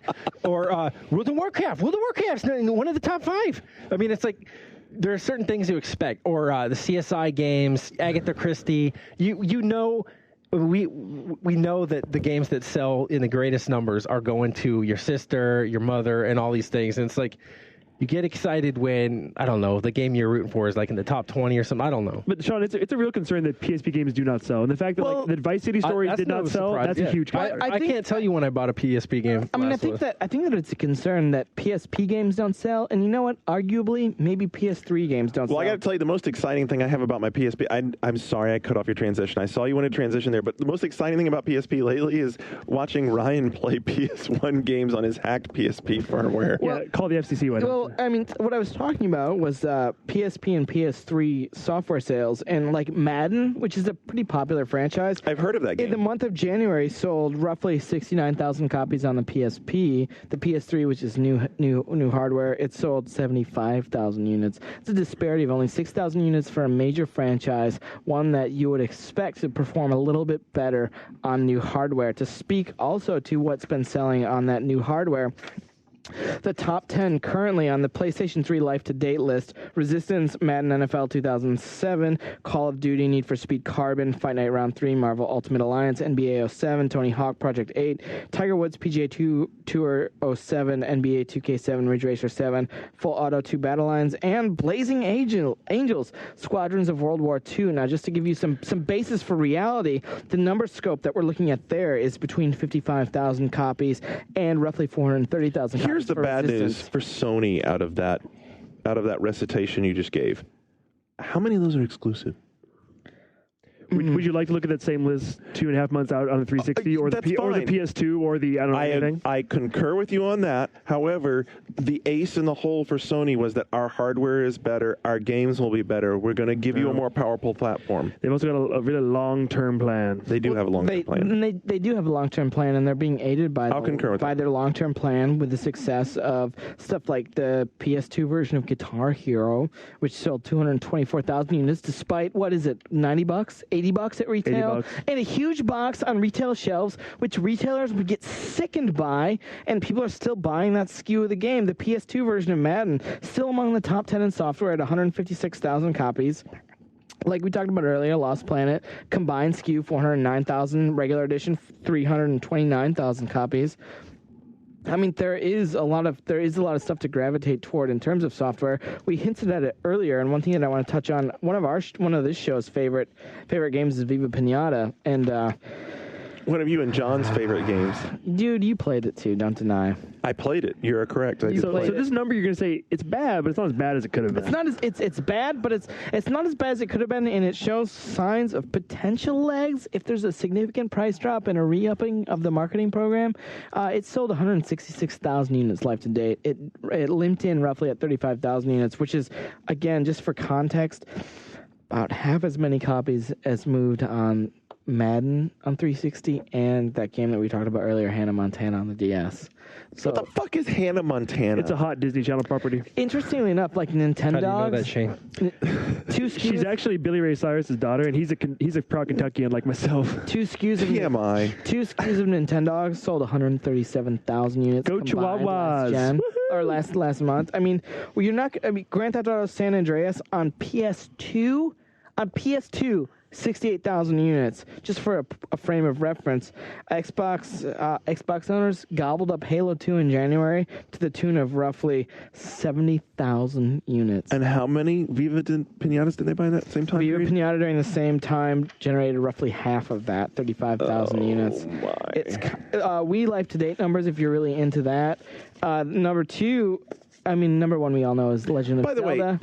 way, we talked about this at lunch also. Speaking of things we talked about at lunch, NPD, interesting section of the world, right? Because Well, it's important that people take NPD numbers with a veritable grain of salt because it's the equivalent of like a cable rating system. Like this is not the authoritative number. It's an of how many- approximation. It is an approximation that does not include based on retail. Well, it's based on retailer reported figures, but it doesn't include all retailers. Popular retailers like Walmart are left out in the cold. I've heard of them before. Yeah, have you heard of Walmart? Wow. They're kind Oh. of a big deal. So why do we get so excited about NPDs then? Because it's all we have, dude. Because Don't take that away from that's us. pretty accurate. It's just for North America too. It's Top- only for it's US. just for US, It's not and then even they're for also Canada. Canadian 'Cause NPDs. it comes up for us whenever they bring up like PC NPD. I don't even really care because it's like, I mean, the world market for PC, it's just so like dispersed. well, you you know? Doesn't look at digital. I mean, you can capture snapshots of other markets. I mean, Media Create in Japan. You can But that's for but it's easy to gauge Japan and North America, but on PC now it's like,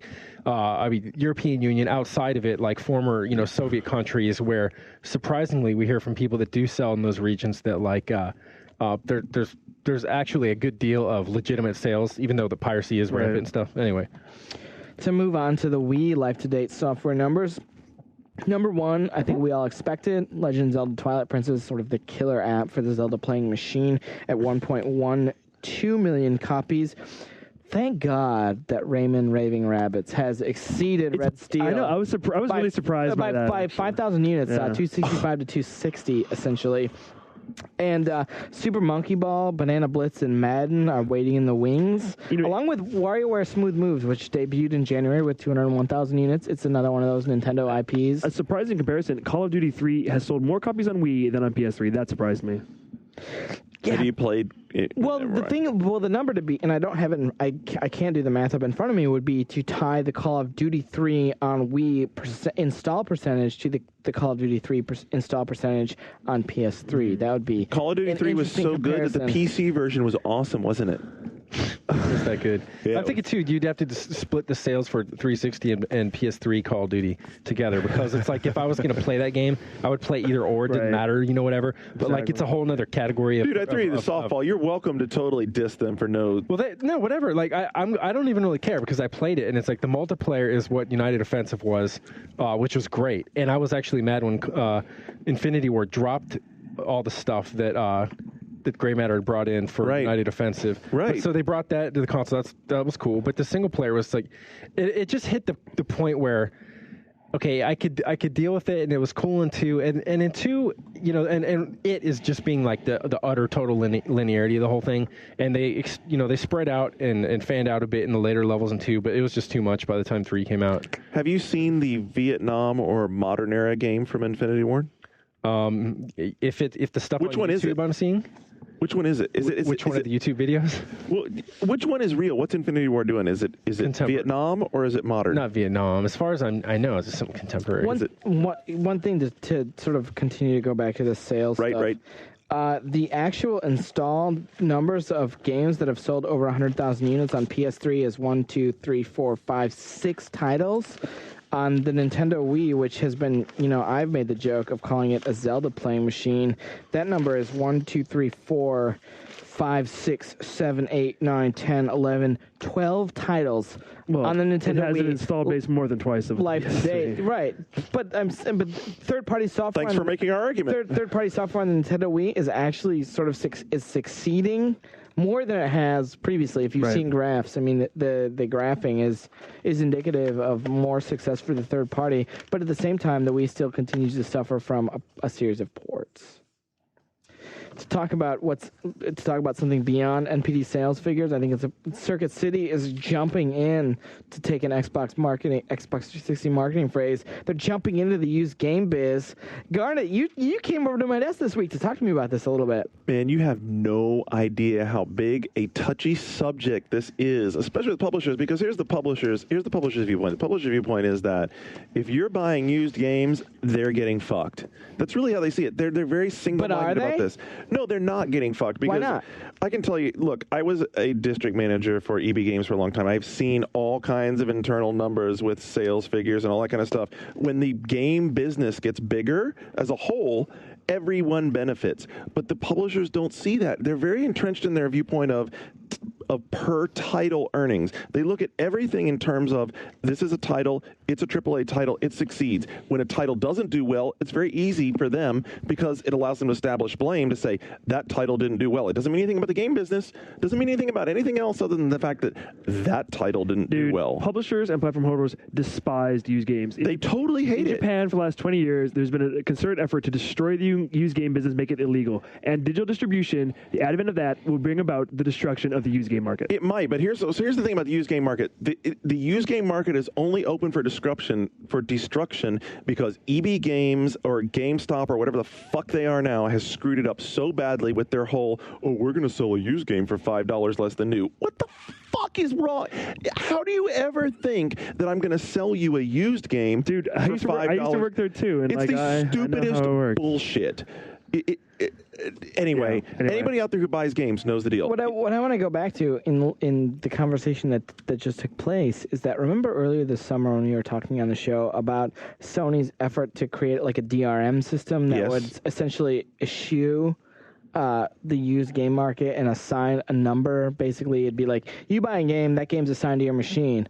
Well, wouldn't essentially moving forward with a digital distribution model accomplish the same goal? Yeah. I mean, this again sort of comes back to what Shane and I talked about last week, that Warhawk is nor the first. Well, Warhawk is the first, but it is certainly not the last game you're going to see from SCEA that is a digital distribution game only.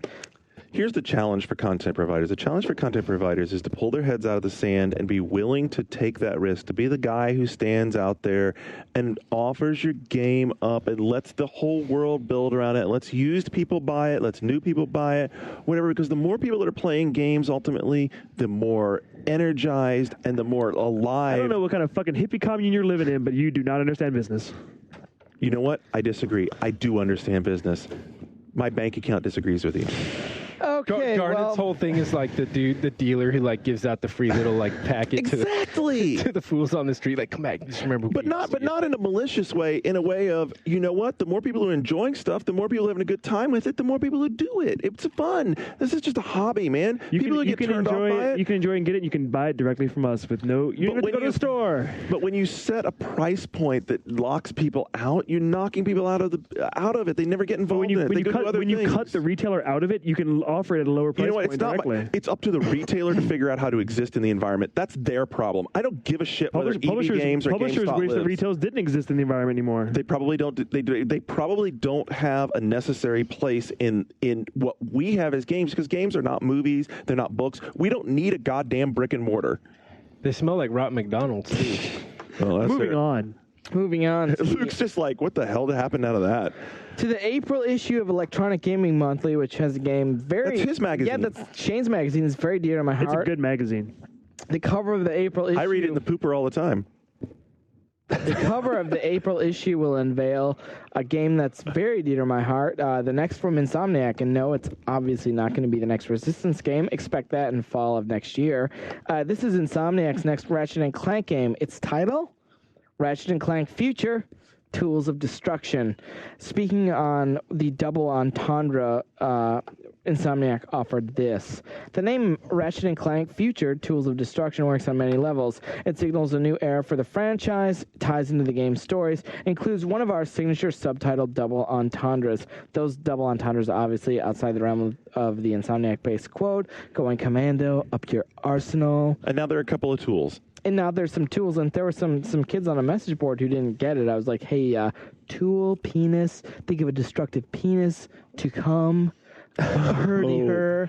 All right, you spelled it out. Next. Yeah, but the thing is, for people who are going to be picking up this issue of EGM, it'll be available on newsstands March 13th. And you shilled. To subscribers at the beginning of March. And if you haven't seen the screenshots from the game, which most of you haven't, dude, if you will say, "Wow!" They look better than expected. And when you see the video from the footage, I was gonna say not as good as that move file. Hey, remember that video footage that leaked from GDC last year that ran about 15 frames per second? We're going to have it at 30 plus, and we're going to have some gameplay treats over at Game Videos when it's time. Get ready. It's everything. Next. It's everything you want from the next gen Ratchet & Clank. Warhawk to become multiplayer only. Or is it? Yeah, exactly. This has been. Oh, it is. This has been a messy source of contention all day at the office. Here's the story. Since PlayStation 3 was originally unveiled at E3 2005, we've been led to believe that Sony has been leading the crusade to resurrect Warhawk on the platform. Sam Kennedy, the EIC from OneUp.com, posted this in his blog. What I do know is some interesting choices have indeed been made in terms of its scope, and I'm curious to see how they'll go over with people, myself included. What Warhawk has apparently evolved, or devolved, that's my own edit, depending on where you're coming from, into is a multiplayer-only title featuring ground and air combat that'll be downloadable from the PlayStation Network. It's interesting because I know a lot of people's perception of the game will change once they hear it's downloadable over PSN as opposed to being a full retail game.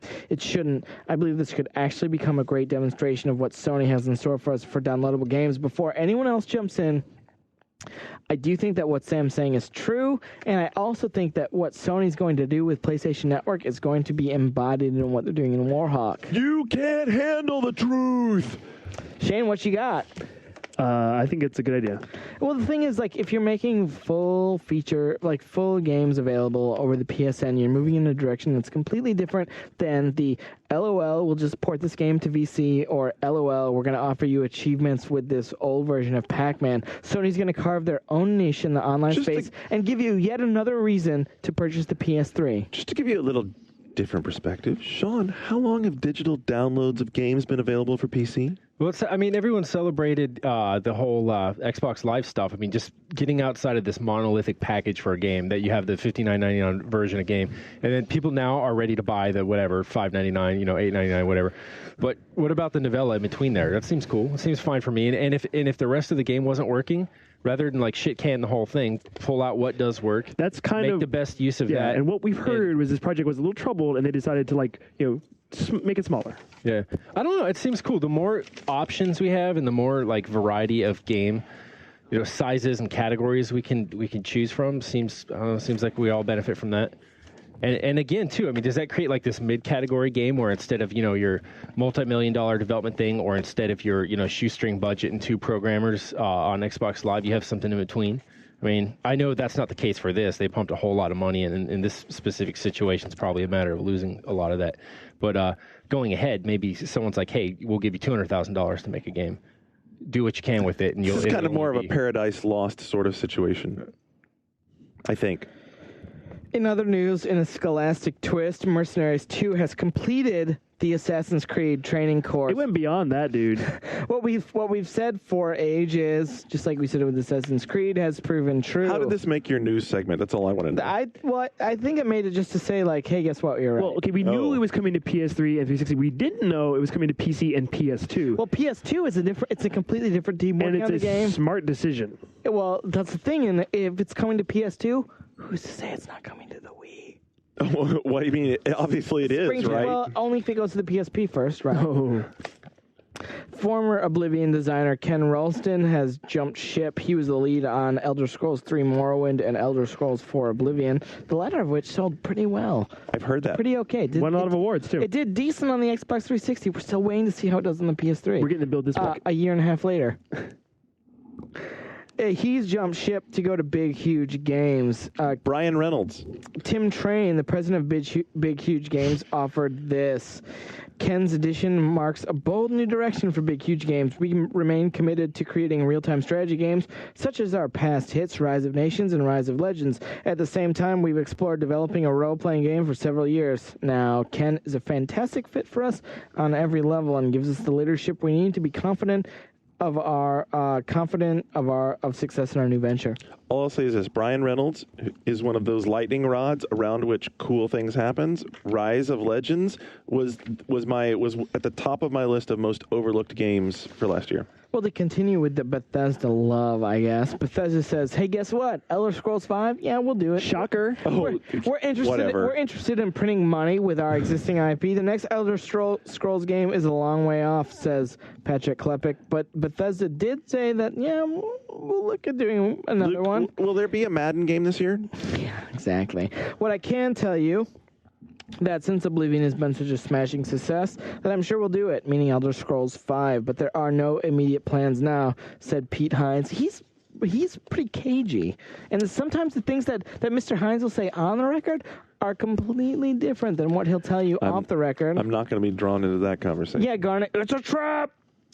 Hey, Shane, I have a question for you. What do the DS Fat, the Game Boy Advance SP, and the PSP have in common? They're all portable consoles? They're all part of the past, if you believe this EB ad that says, play the future. And look at this ad right here, Shane. You can trade all those in for... So I can trade in my copy of Ridge Racer for PSP and get Ridge Racer for DS. You can trade in your DS Fat for $60, your PSP for $100, or your Game Boy Advance for $40. That's circular. A little in poor taste, perhaps. I don't know. Little, you think? A little bit. I mean, the thing is, like, the DS is only in North America outselling PS3 at like 3-2. You mean PSP? He's just wondering if they'll bury Anna Nicole with a PSP. No, the DS is raping the PS3. It's rape. That's true. Want to know more about Super Paper Mario? I do. Don't we all? Shane's answering your burning questions. Or not. On his blog. Well, Shane was answering his burning questions on your blog. Nintendo has said almost nothing about Super Paper Mario since announcing that the game had no longer been planned for the GameCube and instead would be ditched in favor of shipping April 9th for the Nintendo Wii.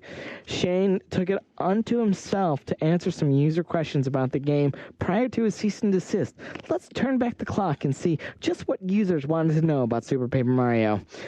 Noisy asked, how do the 2D, 3D mechanics work? Can the player switch between the two at any time? Shane offers, you actually control several different characters during the game, but only Mario can flip the world between 2D and 3D. It's easy, all you do is press the A button to flip to 3D, but while in that view, a meter constantly counts down. If it runs out, you begin to lose HP. It refills slowly once you switch back to 2D. Same dude asks... Or Underfooter muses, is this the next big thing for Wii owners after a Zelda, would you say, or is it just a mild distraction until Super Mario Galaxy? Compared to most of the Wii stuff out there, Shane says, this is a really meaty game. It's also more accessible than past PM games, given its traditional Mario gameplay. That PM means Paper Mario games. So while Shane loved... before he was issued a cease and desist from Nintendo, Super Paper Mario, and you're doing it service. I felt like... I mean, to explain this a little bit, there was an embargo, and I read it pretty carefully, and there was a miscommunication about what we could say and what we couldn't say. And because there's nothing known about this game, literally, and it comes out in... Literally nothing. And it comes out in 5 weeks. I mean, we knew more about, like, GTA Vice City than we do about this game. Seriously. But apparently Nintendo, they have some other plans for when they're going to reveal what this game is and how you play it, despite the fact that we have it, so...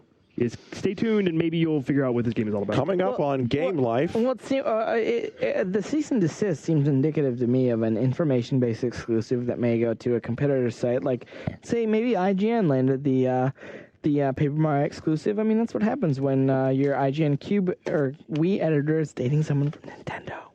Is that for real? Burn, hot-blooded Let's rhythm. stop on that for a minute, dude. You can't bring up that kind of shit with me around. Listen, dude, I don't expect to deliberate on it. I'm not going to make a joke about it unless it's true. That's some rotten shit right there. Hot burn, hot-blooded, rhythm, soul. You know what that is? That's the sound of me ejaculating because there is an Owendon sequel. But just like I said on my blog, just like I said, Owendon sequel coming to Japan. But an Owendon sequel isn't an Elite Beat Agent sequel. The thing is, I don't care, baby. I'm tapping away to the rhythm and the sounds of whatever Keiichi Yano wants me to do, and I'm there. Sign me up. Start dancing. Elite Beat Agents. Seriously, Shane. I mean, you have no idea the depth of this. You're gay for these music games. Dude, I cannot. He's gay for all kinds of crap. I can't wait to get Guitar Hero on 360 because I'll finally be able to play it in the environment that's been most conducive to me, where my friends can watch me play. Nintendo customer What the hell does that even mean, dude? Well, I haven't played it until now because I want my friends to be able to see that I'm rocking. Nintendo's sporting a little bit. All 2 inches. You're saying Nintendo loves their customers. That's all incriminating shit. Why do you want to like advertise that? Nintendo loves their customers, but they don't understand informing them so much. As evidenced by the Super Paper Mario cease and desist, i.e., that we stepped on the IGN, Matt Casamass, and married to someone from Nintendo exclusive. There's been one around here for a few days now, but a woman in Redmond, Washington, broke her Wii after a marathon session of gaming with her 6-year-old son. The Wii was about a month old at this point, and the kid was pretty upset without his Wii Sports. Well, Redmond, Washington, as we all know, is where NOA is based. Essentially, what happened is the woman took her Wii to Nintendo of America, and in a half hour, they repaired it, had her out the door. Oh, that's a beautiful story. It's a great story, right? It's charming, especially in light of all the stories of we've called the Xbox 360 support in India, and it has taken us hours to get this console fixed. We apologize to the entire Indian subcontinent. I sympathize for all the people who have had bad Microsoft responses with the call-in line or whatever. My stepdad had a red ring. It is. I mean, it is a product of the firmware update. And he didn't mention my name or anything, and he got it taken care of. If you send us your console, we will maybe refund your 360 with a refurbished edition of the console for free. All right, keep going. No lightsaber game for the Wii just yet. Doesn't it just make sense to you? Controlling a Jedi Give it time. Controlling a Jedi lightsaber seems about the most natural concept for the Wiimote. Seems? Yeah, LucasArts hasn't said a thing about it yet. What's the deal? Well, the deal is that LucasArts can only announce, according to a mandate that they set down last year, 2 new Star Wars-related IPs per year. And guess what? I know what one of them is that they're going to announce this year, and I'm not telling you yet, but the other one probably won't be a Wii game. Shane, what do you think? The Dark Forces engine would run on Wii, right? Real quick, though, I want to say, like, talking about Dream Games on Wii. Dream Games. What do you got? What do you got? I want a mini golf game where I can like edit courses. Well, because like the golf on Wii Sports not so hot, but not the so putting good. is cool. The putting works fine. So like if I could like edit a course, trade that with the friends online, then I got to get that like retarded. Like, how about Mario code. Golf for Wii? Have that option. But full. I'm talking like full on good Rube Goldberg holes and stuff. Yeah, set up your fucking windmill that shoots into a castle. that would be cool. I like that idea. I like it. It's your boy, Shane. It's your boy, Koji Kondo. He's a good guy. He's going to be at Video Games Live at GDC. He's going to be... He wrote that. Friday, March 9th. The dude who wrote all the music for Zelda and Mario. He's kind of a big deal. True. He's going to be at GDC, and Friday, March 9th at the Nob Hill Masonic Auditorium. They're going to be playing. But, like, my question is, who's really going to be there? 300 opens that night. Oh. You already told me you're going Saturday at 1. I'm going Saturday afternoon fully. IMAX? Yeah, absolutely. Are you kidding? Absolutely. It's going to be killer. Let's do it. Want matchmaking in Gears of War? I certainly do. I think that everyone here has talked about how they want matchmaking in Gears of War. Go work for Epic Games. In an interview with 1UP a few weeks ago, Phil Spencer talked about how the matchmaking function from Halo 2 was something that they wanted to implement across the board in Xbox 360 games, but specifically in Microsoft Game Studios published titles.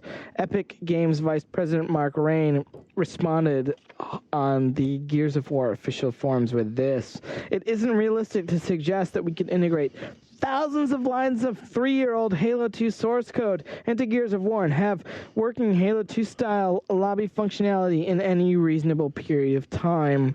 It would be far more efficient for us to develop it ourselves, but unfortunately, this is a multiple man-year effort, and as I indicated above, we're short on people. It would take do something like this in a time frame that makes it worthwhile. Those comments from Mr. Rain echo what Phil Spencer said when he told OneUp that it was either co-op in Gears of War or matchmaking. Dude, you want to be more amazed? I'm sitting there eating barbecue with Mark the other day, and he's all like, dude, we are hiring one guy a month. I'm like, wait, I thought you said you were trying to hire people. He's like, no, we are trying to hire people. So that's the reason that you're hearing this right now. It's because they want to give you a Ferrari, because the guys who finished Gears are taking home some serious fucking bank. The residuals right now from a game like Gears are pretty high, coupled with heard that. Coupled with the fact that's an IP that's going to be looking at a pretty significant sized sequel come November of 2008. No Xbox Live Arcade release this week. Microsoft actually sort of makes jokes about it on the Gamerscore blog. They say, we know there are a few titles that we're all really looking forward to, but game development remains as much an art as a science. I know that everyone's working hard to bring out the titles that we've announced as soon as we can. It may or may not be up on OneUp Yours by the OneUp.com by the time you reveal. Hey, Luke, how many titles came to the PSN and Virtual Console this week? Shane, how many? You're thread crapping. By the way, he's about to tell you what's coming next week. Four VC games, right? As per usual, and probably this week, Flo and Qbert. So and a demo, 2 games. And what's coming next week on Xbox Live? Next week on Xbox Live Arcade, we can reveal exclusively that's going to be Alien Hobby, which people have been waiting for. People want that. People have been waiting for that one. Finally. When's Worms? When do I get Worms? In a conversation between Aaron Greenberg from Microsoft and I that I had on Thursday afternoon, he said that while you may feel like, because I said that if you looked at the Xbox Live release schedule for the last 6 weeks, if you're my girlfriend, I'm breaking up with you. Oh. And he promised me that March would be like makeup sex. So in March, I would expect games like Castlevania, Catan, and probably a couple other heavy hitters. Also at GDC, expect playable versions of first-party Xbox Live Arcade games. However, Aaron Greenberg did confirm to OneUp that the Geometry Wars sequel, which he did not deny its existence of, which we've talked about on this program before, would not appear at GDC. I would say at GDC, expect to see the marathon game, and I'm not going to tell you who's working on it, but it's not Bungie.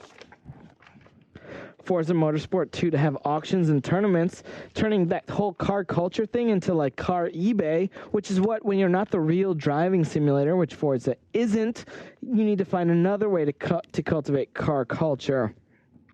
The auction house itself is self-explanatory. Players buy and sell in-game, customize vehicles from other players. It's a mini eBay for virtual mechanics, and here's what to expect. Create online auctions and sell your customized rides. Gives car tuning experts and adept livery painters purposes they can now build up in-game wealth. Yeah. Let me ask you a question. Are they going to actually make that bullshit that they showed off with, like, cell phones and all that crap work? That's something for the Live Anywhere group, not the Luke Smith group. Wing Commander and sources say probably not. Wing Commander, in line with what Aaron Greenberg told me about the rising support of third-party developers for Xbox Live Arcade, he did say that while Microsoft's first party in a move that is somewhat antithetical to the way that Sony's PlayStation Network is approaching the online space, with Sony having several of their notable first-party developers working on premium-grade Xbox or PlayStation Network games like the Eco Team. We've seen examples of that with like the Tekken 5 port. We're going to continue to see examples like that going forward throughout the year. Microsoft's first party will not be leading the charge, but will be somewhat carrying the torch for first-party development in the online space. But it seems to be an area that Microsoft's willing to give away to PS3. So if maybe you may see an Insomniac Xbox Live Arcade or a PlayStation Network game long before you see a Bungie Xbox Live Arcade title. It's a difference in approaches, and one that may ultimately prove costly for Xbox Live Arcade users. That's all I got, Garnet. Wow. Spitting some serious knowledge there at the close, isn't he? I think we've left plenty out there for discussion. Sean, thanks for being on the show, man. Yeah. Dude. My pleasure. Luke, I think you had the right of it. What'd you write on that sheet of paper? I said Sean, after the second segment, is welcome to come on the show anytime. He sort of asserted himself as a valuable member of the team. Absolutely. And someone that I personally would like to see down in the group anytime that we have a spot open. Cool. It'll be fun. If you ever get Mark Rain around, it might be a good time. Actually, quick, I had to say it. This has been eating me up for months now. But ever since I did the EGM podcast, talked about Gears of War, about how I thought it was an excellent game, but it just wasn't the 10 for me. Mark called one of my coworkers to complain and yell and steam and storm about it. And the whole time, I'm like, hey, just Can he call me? Can he email me? And I was on that podcast. I'd love to explain everything. You backed up everything I was saying. up all your points, dude. Mark and I. And it wasn't like I was saying this is a great game. It's just not like the epitome of greatness, you know. And I was like, hey, you know, I even emailed him. I was like, Mark, I know you're a busy dude, and it's a waste of your time to talk to me. But it's also a waste of your time to get mad and yell at my coworkers about stuff I said, and the coworkers didn't even listen. They weren't on the podcast, you know. Like, if you want to talk, I'd love to talk. So that might be a good time to make that happen. Mark and I had a similar going around with a similar one of your coworkers, and Mr. Rain and I sorted things out. So I think that you had the same thing happen? After I called him and Mr. Blazinski dicks on our show, he contacted a coworker of yours, and then that coworker put Mark and I in contact, and the lawn has been mowed since. Cool. That's all I think it is too. Like Cliffy, he forgets me, but I mean, when UT 2004 came out. I was chilling with him, totally cool guy. Last time I saw him, it was clear he didn't remember who I was. Dude, all I'll say is last time I was there, I played the upcoming DLC with Cliffy, and I cannot wait to fucking tell the listeners about it. So, Sounds cool. Mark, as soon as you can let us do it. Let us tell the people about it. They're going to fucking love it. Going into hour 5, we're about to drop all that info right now. All right. What's some new, there's a lot of new stuff. Maybe like a new mode. That's one up yours for you, folks. Don't forget to check boards.oneup.com. Come back, talk to us. Next week, we'll be back again. We're getting geared up for GDC. Luke's going to have plenty to say about that. We want to know what you think, so let us know. Until next week, we're Ghost.